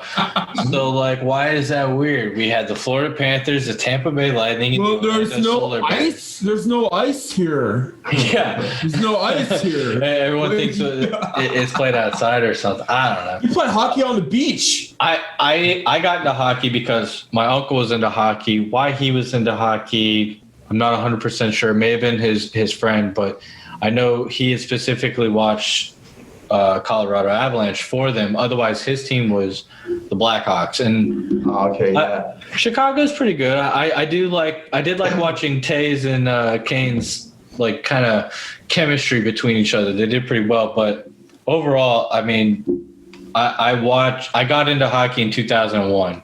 That was a year Colorado Avalanche won the Stanley Cup, and I was like, oh, okay. Because, like, I watched the team, like, go to the Stanley Cup and win it. And I that's when I first started watching hockey. I was like, oh, I fucking love this team. They had Patrick Waugh was still in there. They had Rob Blake, Peter Forsberg, fucking all the Sakic still there? In 2001? Yeah, I think Or did he retire before that? Yeah, no, Joe Sakic was still there. Adam Foote, all of them. Yeah. And So, dude, fucking, that was the best. That was just the absolute best for me. I fell in love with the sport, the team, everything. And this season it's not real to me. No, it's like watching it's like watching pickup hockey down here in Edmonton. It just like doesn't have that fucking feel to it. There's you can tell when the players aren't as into it, and Well, yeah, man. That's probably the big thing. They're not into it, and I get that. They have no atmosphere to feed off of, and that they're looking around. They're like, just feels like fucking practice. Like it just. There's like a huge part of this city. Like I live in Edmonton, and like where I was showing you guys out the window, Rogers Arena is like probably 3 blocks fucking north of me. Wow. And nice. at nighttime when it's game night in the city, dude, it is fucking packed. Like it is. That's crazy. It's a huge. It's like the best way to put it to be like high school football. Like that's like the numbers especially in Texas. Yeah, and then like. The playoffs in a Canadian city during hockey, when like Edmonton was making a playoff run, it was like the funnest fucking place you could have possibly been on earth, because it was like just the city's electric. Half like every moron that doesn't even watch hockey is just stoked that people are partying like extra hard. Yeah, they're just like, we don't even care. This is great. I've been waiting to get drunk all week. Yeah, it's true though. I never. Yeah. I don't know shit about soccer. Apparently, it's kind of like hockey, but it's got similarities, but it's not nearly as brutal. Well, we had recently got like an Orlando team. Everyone was fucking like ecstatic about it. I was like, yeah, whatever. Nobody cares. Austin has a team now. Everyone fucking cares about soccer here, apparently. So we went. My buddy, he actually was one of the ambassadors for the team, and he got me and my wife into like some seats that were like really close to the like. They were just 1 row away from the grass. And I was like, oh, wow, this is pretty cool. So we went, and, dude, the atmosphere, it's what feeds the drive to love it so much. Like, I didn't care about what the fuck they were doing on the field. I didn't know what they were doing half the time. But the atmosphere is everyone's just going wild, and like we're having a great time. We're drinking, or like we're cheering. We don't know what drinking is a big part of it. Yeah, absolutely. And actually, you had a recent episode where you're watching Narcos and talking about bonding over beer. It's fucking true. It's true, man. We bond over beer. Some of us. I kind of argued the fact to myself. I rebutted and said I'd offer whiskey before anything. Over a drink. Absolutely. Josh is a real man. We need to respect his being a real man. There's hair here. I shave mine. I don't like that. I don't like having. You don't need a shave. Don't lie. You fucking nair it. No, nair can ruin tattoos. Oh, can it really? You know what? I wouldn't be surprised, because she made me near my chest one day. She's like, I want to see what you would look like with. And this is what chest. Uncle Hack is talking about, you piece of shit whip bastard. It was fucking terrifying. I wiped it away. Yeah. I see the hair wipe off, and I was like, this isn't natural. I'm never doing this again. And thankfully, she hated it. She's like, yeah, no, I don't like you. You look like a fucking... And let me guess, you got fucking hit with all the ingrown hairs and your shit was busted up. Ooh, good question. Honestly, I was actually pretty good. Like, I was solid for the most part. Like, I will say my nipples, like, they look like comets that are trying to, like, leave my body, because the hair goes inward. Like, it's like really fucking like wide and then thin as it goes in. So it's literally like comets. My nipples are like comets trying to leave my body. That's a good. You can find it on my OnlyFans. Perfect way to sneak in a plug. I like it. See, like what I'll do is like, as I don't have a lot of chest hair. I never have. I'm not a very hairy dude, which I'm okay with. But I'll just like be in the shower, and I'll just hit it real quick and be done. If I didn't have a chest piece, I would keep it probably, but I just kind of keep it. See, the only I used to think like, man, I hated having like facial hair, mainly because I worked for Disney for 7 years, where like every other fucking day I'm having to shave, because I have to go on vacation basically to grow a beard for them to allow it. And it wasn't even a beard. It was only a goatee. And I can only keep it until I had to do one of my fit tests where I have to go in and do my breathing exercises to make sure I can work in the confined spaces still. It was bunch of bullshit. Because you know what? It doesn't break my fucking seal. Like, it goes over where I would cut and things like that. And I fucking hated the rule. It's purely for liability reasons. They try and sit there and feed you a big bag of bullshit saying, oh no, it's because Walt Disney wanted the timeless look. Walt Disney didn't give two fucking shits what kind of look. Honestly, if he was alive today, he would say this fucking, like, I don't know. I don't even know what the fuck you'd say. Honestly, Walt probably would have liked that toothbrush mustache more so than anything. Yeah, absolutely. Yeah. He was definitely one of the. He was, man. That guy loved himself some goose stepping. Yeah, I mean, a 33rd degree Mason, Freemason. You do the math there. Exactly. He had power. We had him on the show a couple weeks ago. Yeah, what's he been up to? Dying. Seeing the upside. We had his frozen head, like kind of like Futurama. We had his like. Dude, it'd be amazing. I wish we could. So one thing that I thought of while we were talking earlier, I don't remember the exact context, but we were talking about, well, a generation of people, and I wanted to bring up something that I've talked about with Josh before, which I think is fucking hilarious. That we're the last of the best generation. Yes, there it is. I'll say it. Well, I honestly did go blank on there, so you did help me. But, like, okay, we're all about the same age, okay? Think of it when we, as our personalities are, when we're elderly people, how fucked is everything's going to be crazy when we are all old, because you're going to have a shitload of old people like us that are going to want to do funny shit, prank people, tell stupid jokes. And be really good at, playing video games and being good with technology. I just think we're in for, and by we, I mean like the generations that are way younger are in for a really rowdy, old, elderly generation. I think if they think it's bad now, just wait till we're old as fuck.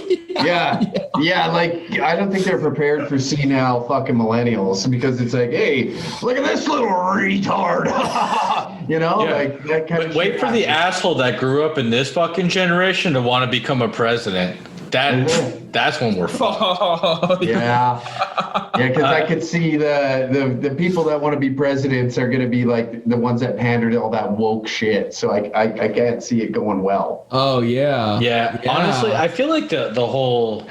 I mean, dude, people are probably going to hate us for this episode. Quite honestly, whatever. I'm sorry, but. I mean, there is a moment in time where you really have to take a step back and look at what's being done here. Everything is hypocritical to such an extreme that it not hypocritical. I mean, they are hypocritical to an extreme, but I'm saying extreme being as like those extreme allies, those people that are just like really fucking throwing things. Like, there's a whole fucking video going on right now that if you're a white person and you're a vegan, automatically you're apparently a white supremacist, which is just fucking like. Wait, what? That totally lost me. A white it lost me fucking too, dude. I thought that like a white dude that was like a vegan would be like super woke. And people are using all these like fancy fucking words that like don't mean shit, thinking that like apparently we're showing superiority. We don't need I don't know, like what the video said is some stupid shit. Honestly, like I could pull it up later if we really want to get into it, but it was fucking insane. I was listening to it and like people are literally calling white people who are vegans white supremacists. There's got to be a line to where you realize like this is fucking stupid, right? This is the result of not enough Prozac in your country. Yeah, we should have legalized drugs a lot sooner. Yeah, it's, you know what? I like, it's hilarious to watch these people try and like make sense of it. There's like, I just watched this one comic, her name's Ellery Smith, and she tried shitting on, again, the Shane Gillis thing, being like, oh yes, a comedian, anti-Asian jokes. Someone scrolled through her Twitter and she's like, just made pad thai, didn't cook a dog though. And it's like, busted. And it's like, yeah. Being woke isn't so fucking fun, is it? And then mob shit on her, as they should. But it's like, go fuck yourself. Get off your high horse. You're not better than anybody. Nobody cares.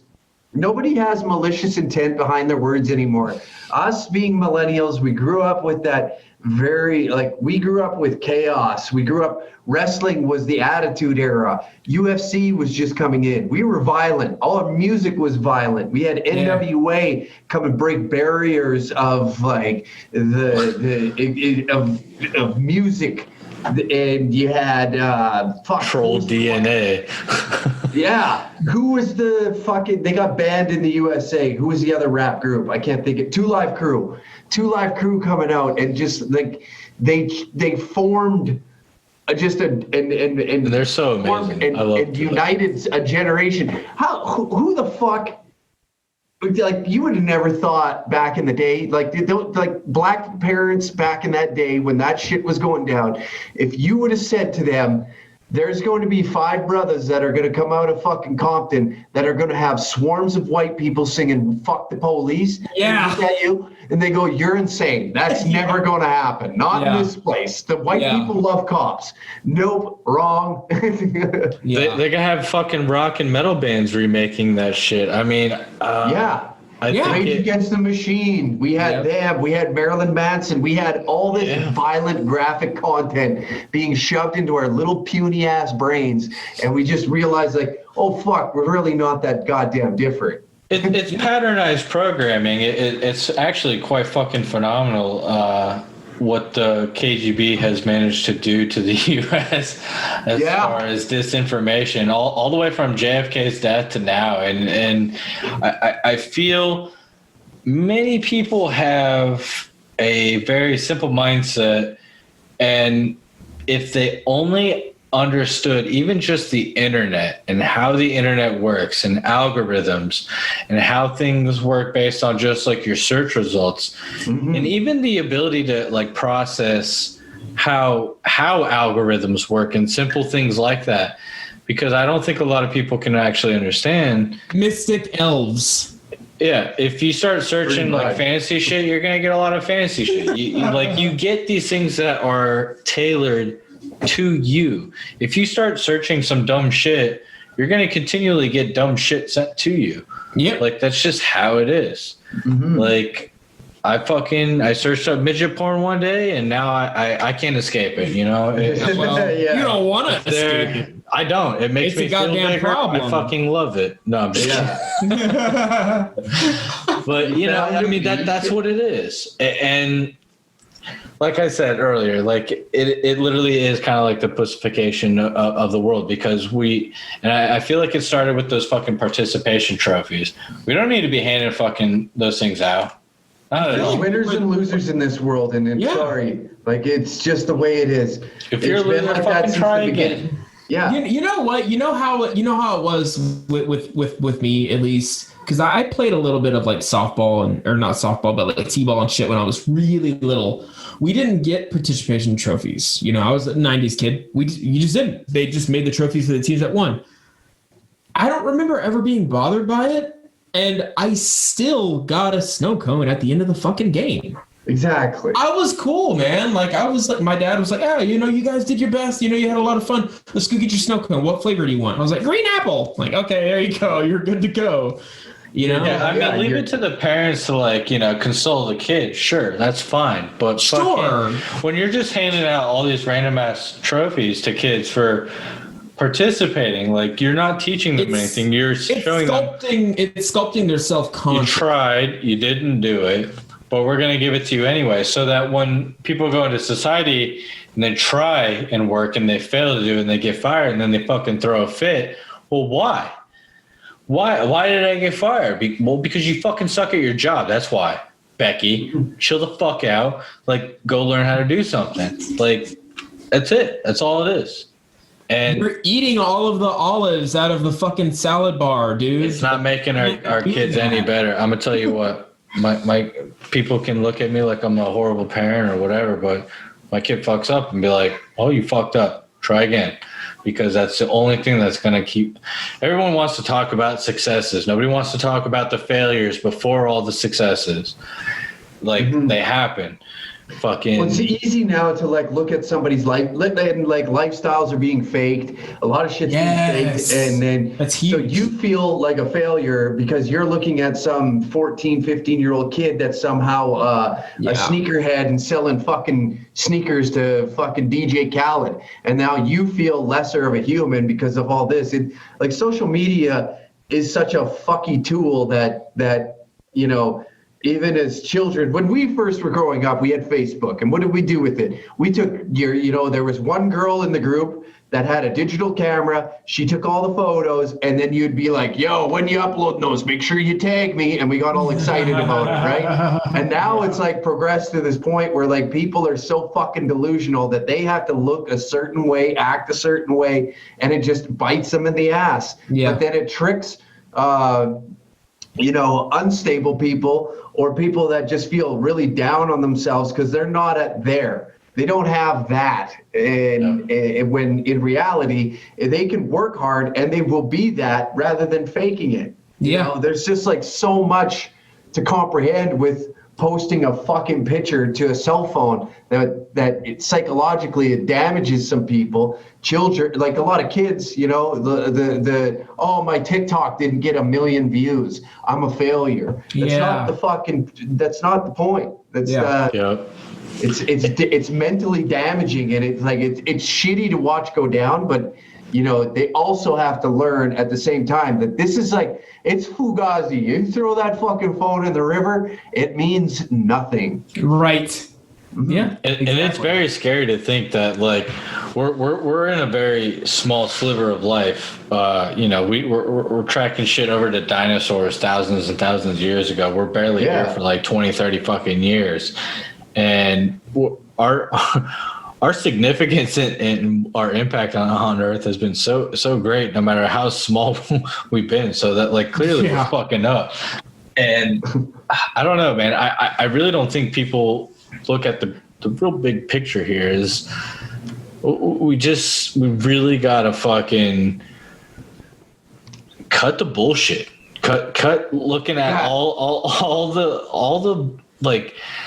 Too much of this, like, I mean, fuck, what is it? Social media is only like fucking 5 years old, 6, 7 years old? I would say like what? Yeah. Social media? It's older than that. MySpace was coming out in like middle school. That's the earliest social media aside from AIM. Like things where like you're posting pictures, you're posting like your status of events and shit. That was MySpace. I was like, it's younger than us, and it's already created this slew of fucking medical disorders or mental disorders, and it's created like. Granted, it's a great thing. Everything has a flip side. There's the flip side of this coin is it's created this dysphoria where people. Well, people can't connect, and it's not even about that. People have devalued themselves because they see these other people that are just total fucking tools, like you had mentioned, that they have no better lives, but they need to make it seem like it. So, like, the best thing that fucking happens to them, they take a couple of pictures, they store it, they wait for it, they post them. They look like they're living a grand life, but refresh. Watch the number go up, and and they're just waiting. And dopamine. They're probably miserable. They don't know what people That's what's like. really fucking crazy. They only know these fucking dumbass kids that are following them. Like, oh, I want to be there so bad. Yeah, fuck. Like, no. go outside. Be you. Fucking do what you want to do. Like, ride a tricycle around your neighborhood and be like the king of the street for a while. Fucking the king of the street. That was me. And you even look like it's fun. Like the big thing that came out of Canada in the past like 5 years is obviously like the Nelk Boys, right? Yeah. Have you heard of them before? I'm not. Which boys? Okay. The Nelk Boys. Nelk Boys. Yeah. Are you talking about the Jonas Brothers? It's these Canadian YouTubers that they just, man, they fucking grinded. They were living in cars. They got down to America, and like it's fucking phenomenal what they built. Have you heard of the brand Full Send? That sounds really familiar. I sound familiar. I keep seeing people like say Full Send, usually to like fucking throw a car over that cliff or some shit. Yeah, it's like these kids fucking started the fucking whole Full Send brand, and they started by like surviving by living in a car and staying at fans' houses, and now these kids are like fucking multimillionaires twice over for like sticking to this path. And it was that sheer resilience that I don't think that people quite understand. It's like, oh, I'm really jealous of these two kids that made it all the way fucking here. Yeah. And like this is an 8-year grind for these guys, and they just would not give up. That's a long goddamn time, if you ask me. 8 years of just eating shit constantly, and like, you know, oh, we got $200 to last us, but we got to get to Kansas, and we're in fucking LA, you know, like shit like that. And like they're doing whatever they possibly can to make it work, and now they're reaping the rewards of this. And but you don't see that part, like you were talking, like the living in a car, and like now, yeah, it's great, they're buying Bugattis and all that shit and living the fucking life, but they also didn't give up on themselves to get to where they're at, and to discredit yourself as a human by not having a plan in place or a goal in your mind. I sound like I'm fucking trying to be Tony Robbins over here. Listen, what you're doing wrong is. I like it. I'm learning so much. But yeah, like, I don't know, man. I put a goal in my fucking head.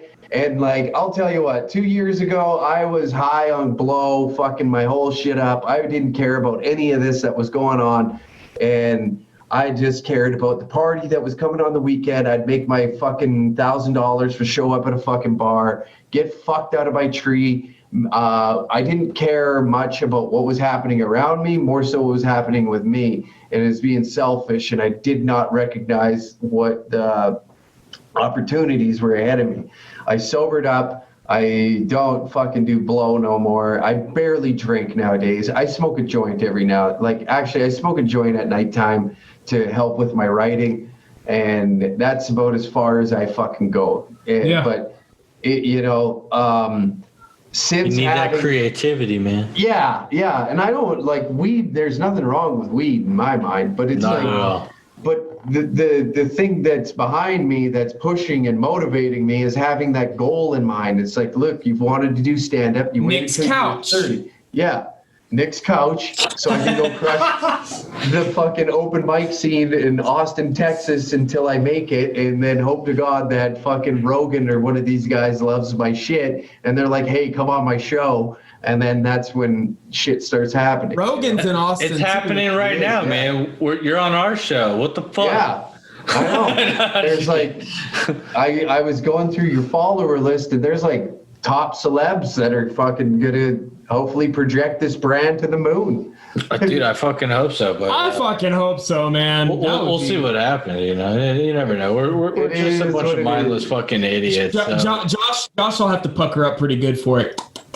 Oh yeah. Dude, basically, like, I just like suck farts out of their ass, hold it like bong hits, and then just take it from there. Amen. Yeah. That's what you got to do in this industry. But well, one thing that I was wanting to touch on that we were talking about, and so we were talking about how like men are portrayed and how men act and stuff, you know, especially with like women and their wives, and the whole like yes dear type of situation. Happy wife, happy life. Yeah. So I see that a lot with old sitcoms. Yeah. like Everybody Loves Raymond and like King of Queens, like all of the. I can get that though, because like I lived with my grandma for quite a while through my more important years, and she would always tell me like she was old fashioned, like, yeah, the woman should stay home, clean the house, have a hot meal ready for when they're off work, things like that. So I kind of always obviously fucking loved that. I'd come home from work and there was food on the table and like I was satisfied, you know, always. And then I met my wife. and she has told me otherwise. You ain't shit. I mean, you know, honestly though, like I don't mind cooking. I love cooking. I love food. You cook all the time. Yeah, I fucking love food. So I mean, it's really not a big deal to me. I don't like cleaning for shit. I still think it should definitely be them. It's not like a sexist thing. It's just the fact that I don't like doing it. You just want it to be anybody but you. Yeah, it could be anybody. I told her I'll hire somebody, and she's like, nobody else is going to clean this house but me. And I was like, well, you're making me do it, so I'm gonna. You know, it's just one of those things. It's a back and forth. There's no fucking winning. Look, I tell my wife that. Yeah, better fucking look. I'm just playing. Oh shit. No, it's yeah. You're in Texas. We'll see like some blood splatter real fucking quick on Spider-Man. Yeah. No, I just remember like seeing like old clips of like he's like following his wife and she's like putting away laundry. He's like, but come on, like tonight's the night, right? And she's like, no. And he's like, no, maybe tomorrow night. And she's like, maybe. It's like, is that a thing in Canada? Are Canadian women really too tired to have sex most of the time? I just think that they're stupid. Okay. Like they don't know exactly how to even do it. You gotta learn. Like, okay, well, this goes in here to make it happen. That's how it happens. And they're just like, I don't really get it, so I don't want to. Oh man, fuck. I don't know. I think it's pretty. I think it's pretty same across the board, man. I think like you could even go over to like, you know, the Middle East, and there's probably some fucking dude and being like, I don't know, man. That the bitch just won't shut up. All I want to do is just fucking sit and quiet, but there she is talking all day long. If you could translate like that, I guarantee you, like. There's like dudes in every fucking part of the world that's just like. Well, yeah. I can just look, babe. I started dating you because you were fucking awesome in the beginning, and then I haven't changed. I'm still the same dipshit, but now you all of a sudden want more, and you know, you like, know you were getting like, into. Look, yeah, we were fucking the Christ out of one another when we first met. What happened there? I still want some pussy every now and then. Like, it's still great to me. What you got going on is what I want. That's why I'm with you. But now you're withholding the only thing that I want. What am I going to do? I'm going to go fucking find it somewhere. This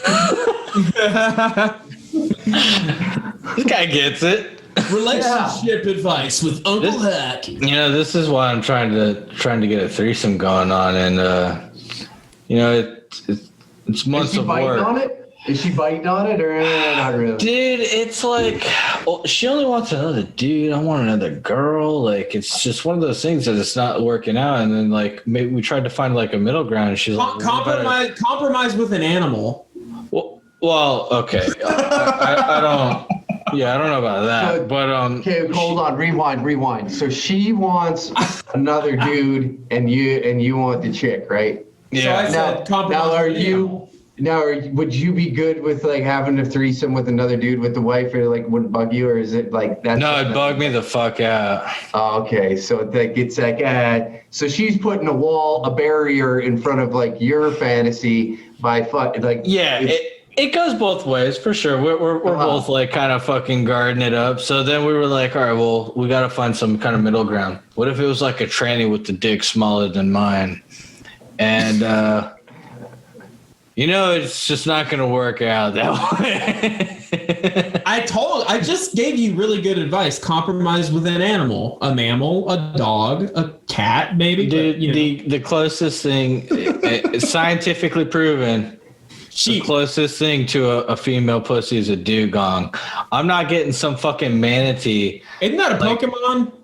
No, it's a fucking manatee. Like basically that I'm not getting that in my bed. Like fuck that. Like it'd be interesting. Dude, I listen, I'll fucking break this down very simple for you. This is how you do it. You start out by, you just take her to a strip club. Don't get a lap dance, don't nothing. Just take her to one. It's going to take some time, okay? You got to invest some time into this. You take her to the strip club, see how she's feeling it out. If she's like, okay, I'm into this. Like, yeah, all right. Naked I'll buy you girls. dance. Yeah, and then if you're like, hey, babe, you know it'd be hot? Watching you get a lap dance. That's all I want. No touching. You don't got to do any of that. Just sit there, get a lap dance, and if she gets into that, it might spark something in the head. Yeah. Do you have Spanish women in Canada? We do like a little bit, like not like what you have, not like Latinas. Yeah, so my wife is Latina. Okay. She's El Salvadorian. So like that shit just doesn't fly. The idea of me wanting to go to a strip club. I've never been to a strip club. Honestly, like I'm kind of like Dimitri Martin in the sense of the fact that like, what is the point of it? You're going there to like kind of yell at them, like kind of like at Thanksgiving. Like it's like looking at Thanksgiving dinner and only being able to yell at it, like not eat it. Like, yeah, I bet you go good with turkey or gravy and shit. Like you can't do anything else. That's it. So like it's kind of one of those things like I haven't had too much interest in. Like, yeah, I would love to have just like tits flown in my face. Like, sure, but do I want to bring a stack of singles? No, I'm still a poor white kid. So like if I had boobs, I'd be up in their position so that I wasn't a poor white kid, but fact of the matter is I am a poor white kid. So for me to like actually get her to a strip club, I think would be, I'm looking at just like swinging fucking dongs around. That's the only kind of strip club I'm going to end up going to with her is like some Chip and Dale thing where like fucking they're hanging from the ceiling and swinging it around you. And like you can kind of like touch the tip or something and maybe get like a free lap dance if you're tall enough. I don't know.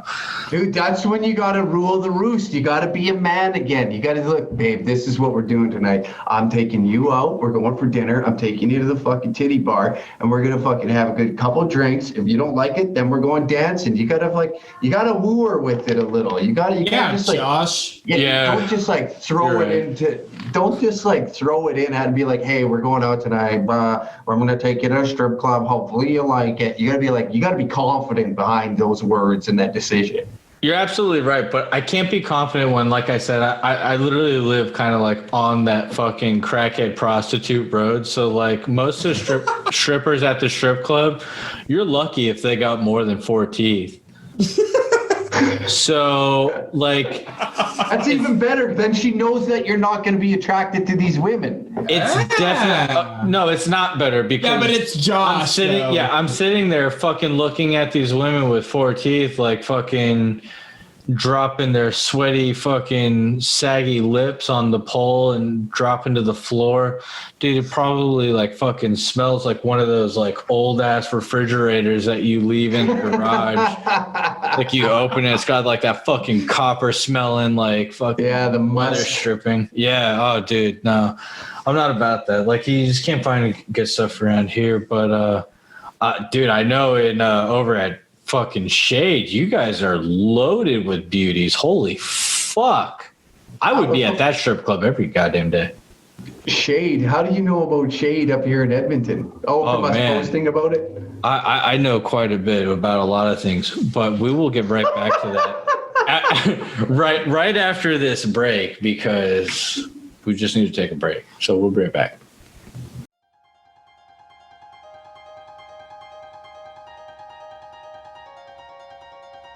Thank you for staying tuned in to the Mindless Morning Show. We hope you're enjoying another fun-filled episode and would love to hear from you. If you're listening, be sure to follow us and leave a review. If you're on YouTube, please like, comment, subscribe, and click that notification bell to be alerted anytime a new episode drops. Thank you, and enjoy the rest of your show.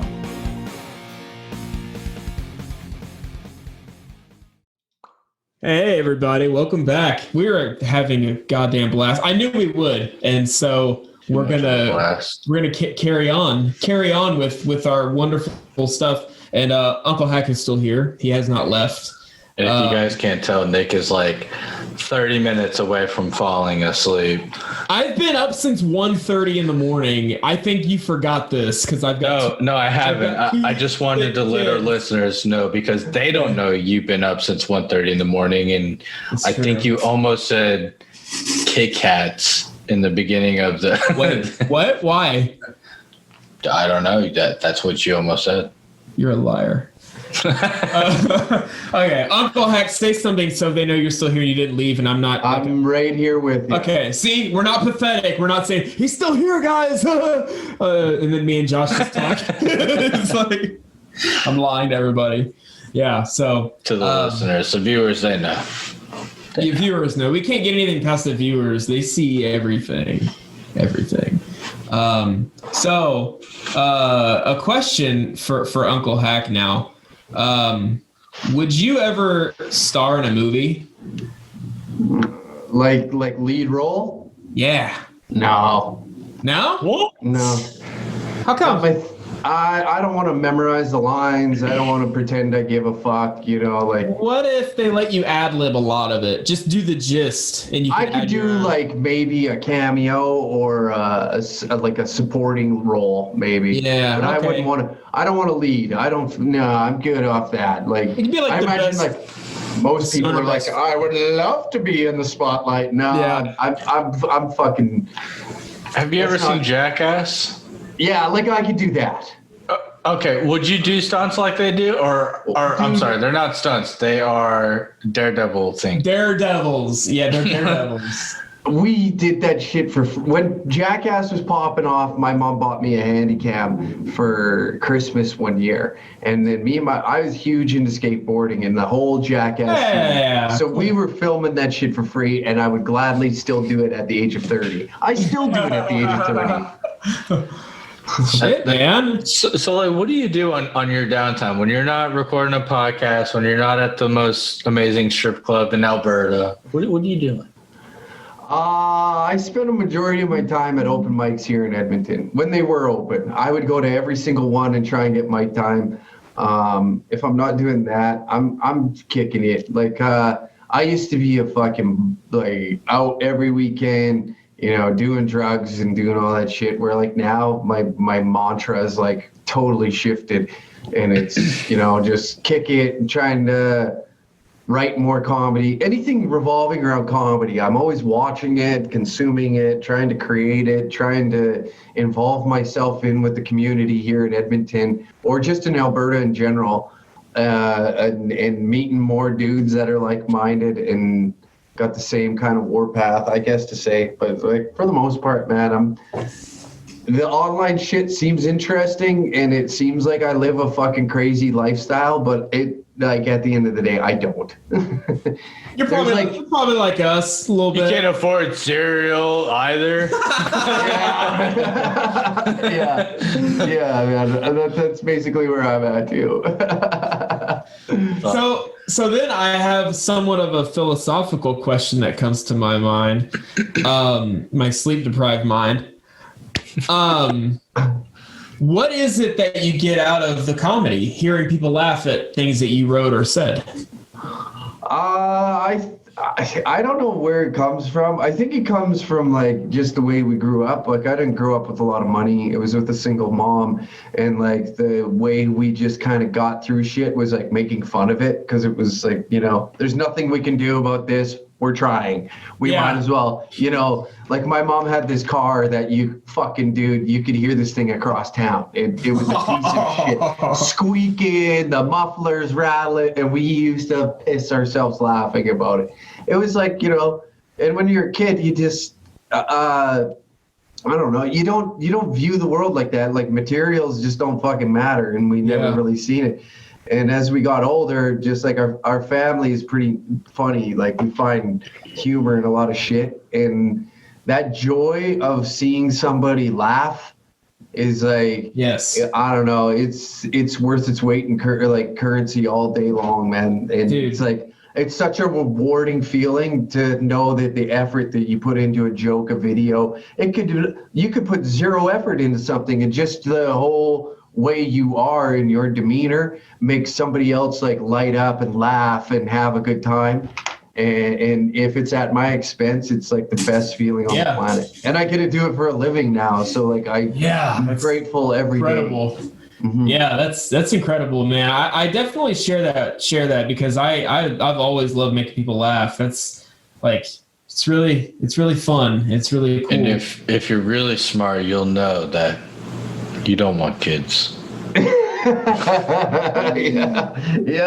Yeah, I've been dodging that bullet for a minute now. And kudos to you, man, for being like old school and like just going out there and getting pussy left and right and still keeping the knuckle children at bay. I'm trying, man. I don't know if I'd make a good father. So I think it's like, I think women look at me like, I don't need that guy attached to my fucking life for the rest of it. You know, like. No, there's definitely those people who may act like you and definitely not have a level head to where when the time comes, they wouldn't be able to be a father for sure. But you do have a level head, and I know. Oh, you could. You could sit there and think all you want that you would never be a good father, but dude, the second that kid comes in, like once you know that was Josh kid, yeah. Once you know that's your fucking kid and it's in your arms and in your life, shit changes like that, dude. It's insane. I ask every guy that has a kid the same question all the time. Be like, did it change? And I've got 3. They just said the exact same thing. Like their whole world revolves around that kid. And like, I'm not saying I'd be a shitty father. I'm just very selfish with my time right now. I am too. Yeah. And I am too. I still am to this day. Like it doesn't make me a shitty father though. Like no matter what. I mean, dude, like fucking everything changed with that kid. Like I used to be like straight up asshole. Didn't give a shit. I wouldn't even like fucking hold any bars. No emotions. Now it's a lot different. I have a lot of emotion. Yeah, you hang out with me. I can't even watch these stupid fucking Pixar movies without getting a little like. Oh, that's the worst. I know, man. Don't worry. It's not fatherhood that changes you. It's fucking time. Because I watch that shit too, and I'm like, oh god. Oh my god. Right. All right, which one is it that does it for Uncle Hack? Come on, tell us. Oh man, what was I watching the other day and I was choking up? It was a kid's something to do. It was a kid's film. It was like Wall-E. A Bug's Life. Yeah, it was like Wall-E, and like when he's all sad, and you know, like he's like missing Eva, and you're like, yeah. Fuck! Why am I watching? He's not supposed to feel these things, and he does. Have you seen Onward or Coco? Coco, yeah. No, I haven't seen Coco yet. I want to watch it because that's about like Dias Los Muertos. Like, Both Onward and Coco, man, they fucking get to me hard. I'm always like, yeah, because it's Coco, Coco the one where it's like they're talking to the parents that passed away or something, or the kid goes into a different world. Yeah, the Day of the Dead. Yeah, it's all about the Santa de los Muertos, or however it's said, the Day of the Dead. And you better say it right. Your wife is Spanish, you jackass. Dude, no me porta. That's what I say. I don't care. So basically, no me porta. Yeah, no, I say her mom gets a kick out of it because I'll yell it across the room when they're like video chatting, like "No me porta." Mom fucking cracks up. She thinks I'm like the greatest white idiot. You're a white idiot. Certainly am. Coco. The only reason I didn't watch is because my wife had spoiled it for me early on, saying that the grandma dies, and like my grandma is somebody who's super important to me in my life. And so like that immediately I was just like, no. So when I finally started to watch it, the first 3 times I watched it, I ended up walking out of the room like near the end when he was like crying to the grandma playing the song. I won't spoil any further, but I would have to keep walking out because I knew what was coming, but I didn't know how they were going to deliver it, and I didn't give a shit how they were going to deliver it, so I fucking leave. And so like I don't know, I go like fucking allegedly go smoke a bowl or something before, like rather than sit there and watch that, and I just come back after, and everything's all fine and dandy. They're all playing fucking music together. It's cool. But Onward catches you at like all these random moments that it's just like that hurt. Yeah, shit does change, man. Because like Pixar knows how to hit those fucking feels, bro. It's Pixar, but it's also like I'll be watching like disaster movies and a building will go down. I'm like, oh, I wonder if there's any kids in that building, man. Oh, see, real life shit doesn't get to me. Real life shit doesn't get to me at all. It's just purely fucking animated bullshit. I could watch fucking kids on fire and I'm like, yeah, all right, they probably they had shitty cookies. There's tenderness to the fucking animated shit where it's like we've witnessed the worst of humanity through like film and all this shit. So you're like, we'll build back better. Like, yeah. Absolutely. Right? It's like a cute cartoon that gets his heart broken, like Wall-E or fucking Coco. Oh my God. It makes me feel so happy though. Like that. It really makes me happy though to know that it's not like becoming a parent thing. It's an age thing too, because I was quite concerned. I was like, oh man, I can't believe that just having a kid is totally fucking like just 180'd me. Yeah, it's like getting older, and I think like when your buddies have kids, you start seeing the world differently because they are now supposed to see the world differently. So it's like I hear their problems and their issues, and now they bring their kids and they hang out with me. Like I love children; they're fucking awesome. They're so funny. They say the funniest shit. Oh my God, dude. I don't even know how you think you'd be a bad father. Already, you're a step ahead of the curve. Yeah, man. I know I'd be a good dad because like that kid would be like my world. I'd have to shut everything down and like focus to make sure. That's what you could. And if it's a boy, you're taking to strip clubs, and it's gonna have the best life ever. Absolutely. Man, like the other day, I'm FaceTiming my cousin. Me and him are really close, and he's got a boy that's 3 years old now. That's all. Yeah, and he's just getting him into like all the shit that we liked when we were kids, like old school wrestling with like The Rock and Stone Cold. He's really into that right now. So he's like, "Hey, Dad, you want to wrestle with our shirts off?" And I'm like, "Oh, I don't." That was the worst thing to fucking that kid could say with having me on the phone, because I'm never gonna let you live that down. What the hell are you guys doing down there, man?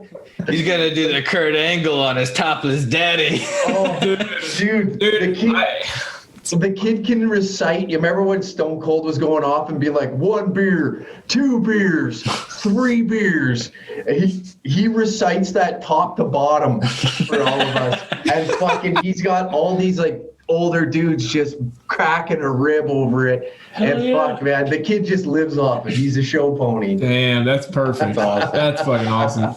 Yeah, I throw my kid around a lot, man. I freaking. This kid's gonna fucking lose his kid's head one day the way he throws him. He throws his kid like it's a fucking like, like when you're done like getting all the like worth like fucking organs out of a human, you just fucking toss the body over the carcass. Like he does that to his kid, like just fucking tosses the carcass. The kid does like a total fucking like 360 and then some, and it's like holy shit. And the kid gets right back up like, ha, dead again, daddy. Yeah, no, we call it helicopter. I throw him like a helicopter propeller, so he like does that in the air. It's so awesome. It's insane to me. Like I just put my kid into the fucking fan. Like I taught her now to like put her finger in the fan, and she gets a kick out of it. I wouldn't throw my kid like that. I would not feel comfortable throwing my kid like that. Dude, we do a new one. And my wife hates these games, hates them, but whatever. We got one where I hold him in front of me like this, right? And I look forward and I throw him like this over me onto the bed, and he'll like barrel roll and land on the mattress. That's fun. That's a good In today's news in Texas, a man has thrown his child into the mouth of a gator, not paying attention. Or like out the window or some shit. Fuck that. Yeah, we do some dumb shit. I mean, I don't know, man. What kind of laws do you have in Canada that just like really fucking hold shit down for you guys? In terms of what? As far as like, I mean, what holds you guys from embracing Fireworks. the same crackhead energy? Yeah, do you guys have like fireworks? Can you guys like get? We can crazy buy it, but it's like it's not like I don't know. Like fireworks and shit like that aren't really. I don't know. Like we don't really get that excited about it. Like it's also a little more difficult. Like you gotta show your ID in some places. You gotta have like the fire department's approval. That or you find like some ratchet fucking gas station that's in the middle of nowhere and that guy will sell it to you. But like dudes in the city are like bylaws and fucking where it's not so like cowboy shit, The fucking fireworks stands in Texas are bonkers, man. Yeah, man, like you guys do it. You do it big. So it's like you can go by. There's stands everywhere. What are your laws there in Texas? A fucking outside. Like, are you able to get those big ass fucking box ones that shoot up like 50? No problem. We have to go to fucking Georgia or South Carolina, south of the border. There's fireworks stands in Texas that are up year round, and what's crazy about them is like by up year round, they're all over the place, but they have like boarded doors that are shut, but then they open up for like the holidays, like 4th of July and shit like that. And outside of it, it says buy 5, get 5 free. And then sometimes it's buy 5, get 10 free. And it's like, what the fuck are they doing, man? Like, it's crazy as shit. Like the fireworks here are crazy. I got lucky. They say real quick, they say they don't want you shooting them off in city limits. Yeah, that's my problem. No one listens at all. And so the neighborhoods are just aglow in fireworks. And the cops are like, I mean, where the fuck would we even start? Yeah. Like you can't punish that. Like in my neighborhood, dude, there would be so many people that shoot off the illegal fireworks, and also you're trying to determine what are fireworks and what are guns in my neighborhood. Josh's neighborhood. He'll message me and be like, "In a fucking hood." Like he'll message me and be like, "Yeah, I just came out, drink some coffee, and smoke a cigarette, and I'm pretty sure I just heard some gunshots going off like 2 blocks down." Yeah. It never ceases to amaze me how often it happens. But I was gonna say one thing that I got lucky when I started to work for Bass Pro Shops, like it's like the outdoor world of whatever, and basically I had to have a explosives handling license because of certain things I was doing within the back area, the warehouse side of it. I had to handle all that, so I had to have a license for it. So essentially what that meant now is, I can go and actually buy those fireworks legally that I would normally have to go and cross state lines to get, and I'm able to now legally purchase, like travel with and all this other shit. And I was That's like, kick ass. Okay, cool. So like I started getting a lot of these badass fucking fireworks because of it, and it was great. I mean, I'd set them off in the neighborhood. Nobody would know. Dude, you could have turned around and sold them to people without licenses for more. I could. Allegedly. I'm a businessman. That's the American way, though. That's true. I mean, I was like a pleb though. I was like one of those just dumbass fucking like middle class like Rome people fucking. Yeah, I'd like to fuck you for 2 shillings, please. Like I'm not doing anything fancy with money. It's just here I am. I'm running a fucking podcast with some guy that wants to go to sleep right now, and like one of the most incredible guests we have had in so long. Because here we are able to like fucking just break it down. He's got his Danger Cats shirt. I got my Mindless Morning Show shirt. Oh, fuck. He's got his fucking blue t-shirt because his shirt's in the wash like a fucking. It is. Well, because we just recorded the other day. I don't always wear this. I can't even throw shade. Yeah, bastard. So, I am actually a bastard. I was adopted. Halfway. God, don't make me feel bad. God damn. No, shame on you. Nah, I don't care. He's sitting there eating popcorn. Yeah, it's a great show. This is good shit. I like this. Next up, I'm going to tell you I fucked your sister. I don't have a sister. One of you might. Well, we're not from like Alabama or like fucking West Virginia. That's not us. Yeah. Florida is crackhead energy where we like are consuming bath salts, eating people. Texas. Yeah, that was wild. I remember that. That was wild. Texas is just shooting people. You get some land out here, you can do whatever the fuck you want. Yeah. No one cares. Grow weed, shoot guns, shoot animals. You can't grow weed in Texas, can you? If you get land, you can do whatever you want. No one will know because you have land, so you can grow weed. Right. Google Maps will know. They don't care. They don't give a shit. Do it in a shed. Hey, look, this guy's got a really nice crop farm. We should go check it out. It looks like weed. Well, don't go commercial with it. I mean, just make your little plants for yourself. Don't like try to be not Narcos level. Like we're looking at. Don't do that. I just need a couple buds to fuck me up every now and then. You're like, what's that behind you, man? That's like a whole field. Oh, that's all for me. Yeah, if I was able to grow, dude, I'm growing like enough to like fucking smoke an ounce a week. Yeah, well, that's all right, yeah. Because if I'm able to grow it, I might as well smoke that fucking much. Why not? Allegedly. No, I'm being straight up. Because I said if it's legal, I would grow that much. Yeah. So I don't give a shit. Fucking, I would grow. I would love to grow. Yeah. I know how to grow. Allegedly. Well, goddamn. That's a good place to end for the night, I guess. Oh, there it is, folks. Nick's ready for bed. Yeah. That's another thing too, because it's the Mindless Morning Show, but we record these late as fuck every single time. We just, we release them in the morning, so it's a morning show. We drink beer and whiskey and whatever. Fuck it. And have fun with it. Yeah.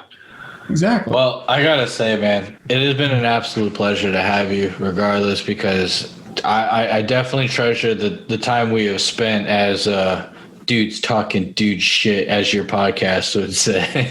Absolutely. I really I haven't connected with somebody that has the same thought process like yours in quite a while. I almost thought it was extinct. And so it's very refreshing for me today. Yeah, thanks. Well, thanks for having me, man. I've had a blast. It was a great time. Absolutely. Hell yeah. Is there absolutely anything you want to like say to the world? Any last plugs you want to throw in prior? My show, I release that every Thursday at 3 p.m. Mountain Standard Time on all platforms, YouTube, iTunes, and Google or whatever the fuck, Spotify, the Uncle Hack podcast.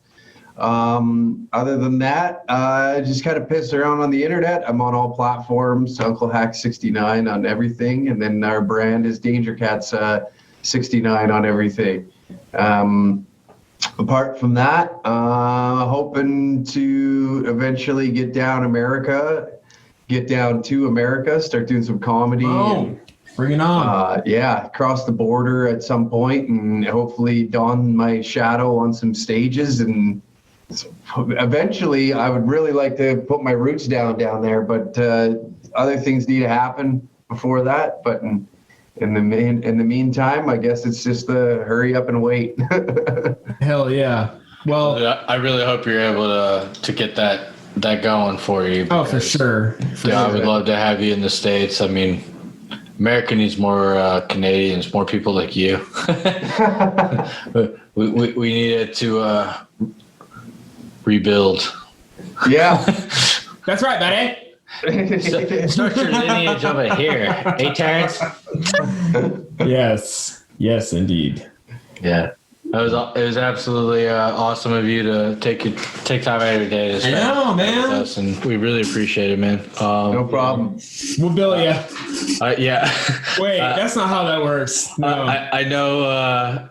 I was so ecstatic when I was watching your live YouTube show, and you're like, I don't give a fuck about the views. I don't give a shit how big you are. Like, you want to fucking talk to me? Let's talk. That's awesome that you want to talk to me. And I was like, okay, confirmed. You're coming on our show. And then, sure as shit, you were like, yeah, just hit me up. And here we are, man. And it was a great time. Really fucking was. I'm thankful for it. And again, shout out to Sherry Nelson, especially if she's still managed to listen to all this nonsense. Which she does want to have a Canada versus America thing. She wants to team up with you for like some episodes. But both of them really like America. Yeah, so I don't know. It'll be very interesting. You're picking like two people that are fucking pro-America. And it's like, it's America versus Canada. So what do you guys think? Like, well, Canada's kind of America's, and we're just like, well, we don't know anything about anything but America. Perfect bias politics. Let's do it. Yeah. Fucking holy shit. About it. But yeah, so that's it, everybody. Be sure to check out Uncle Hack and his Uncle Hack podcast, The Danger Cats. We'll have all the links in the description, and stay mindless. Stay mindless. Thank you guys for tuning in to the Mindless Morning Show. We hope you enjoyed it, and we greatly appreciate you guys picking us out of the many great podcasts out there. Now go enjoy your mindless day.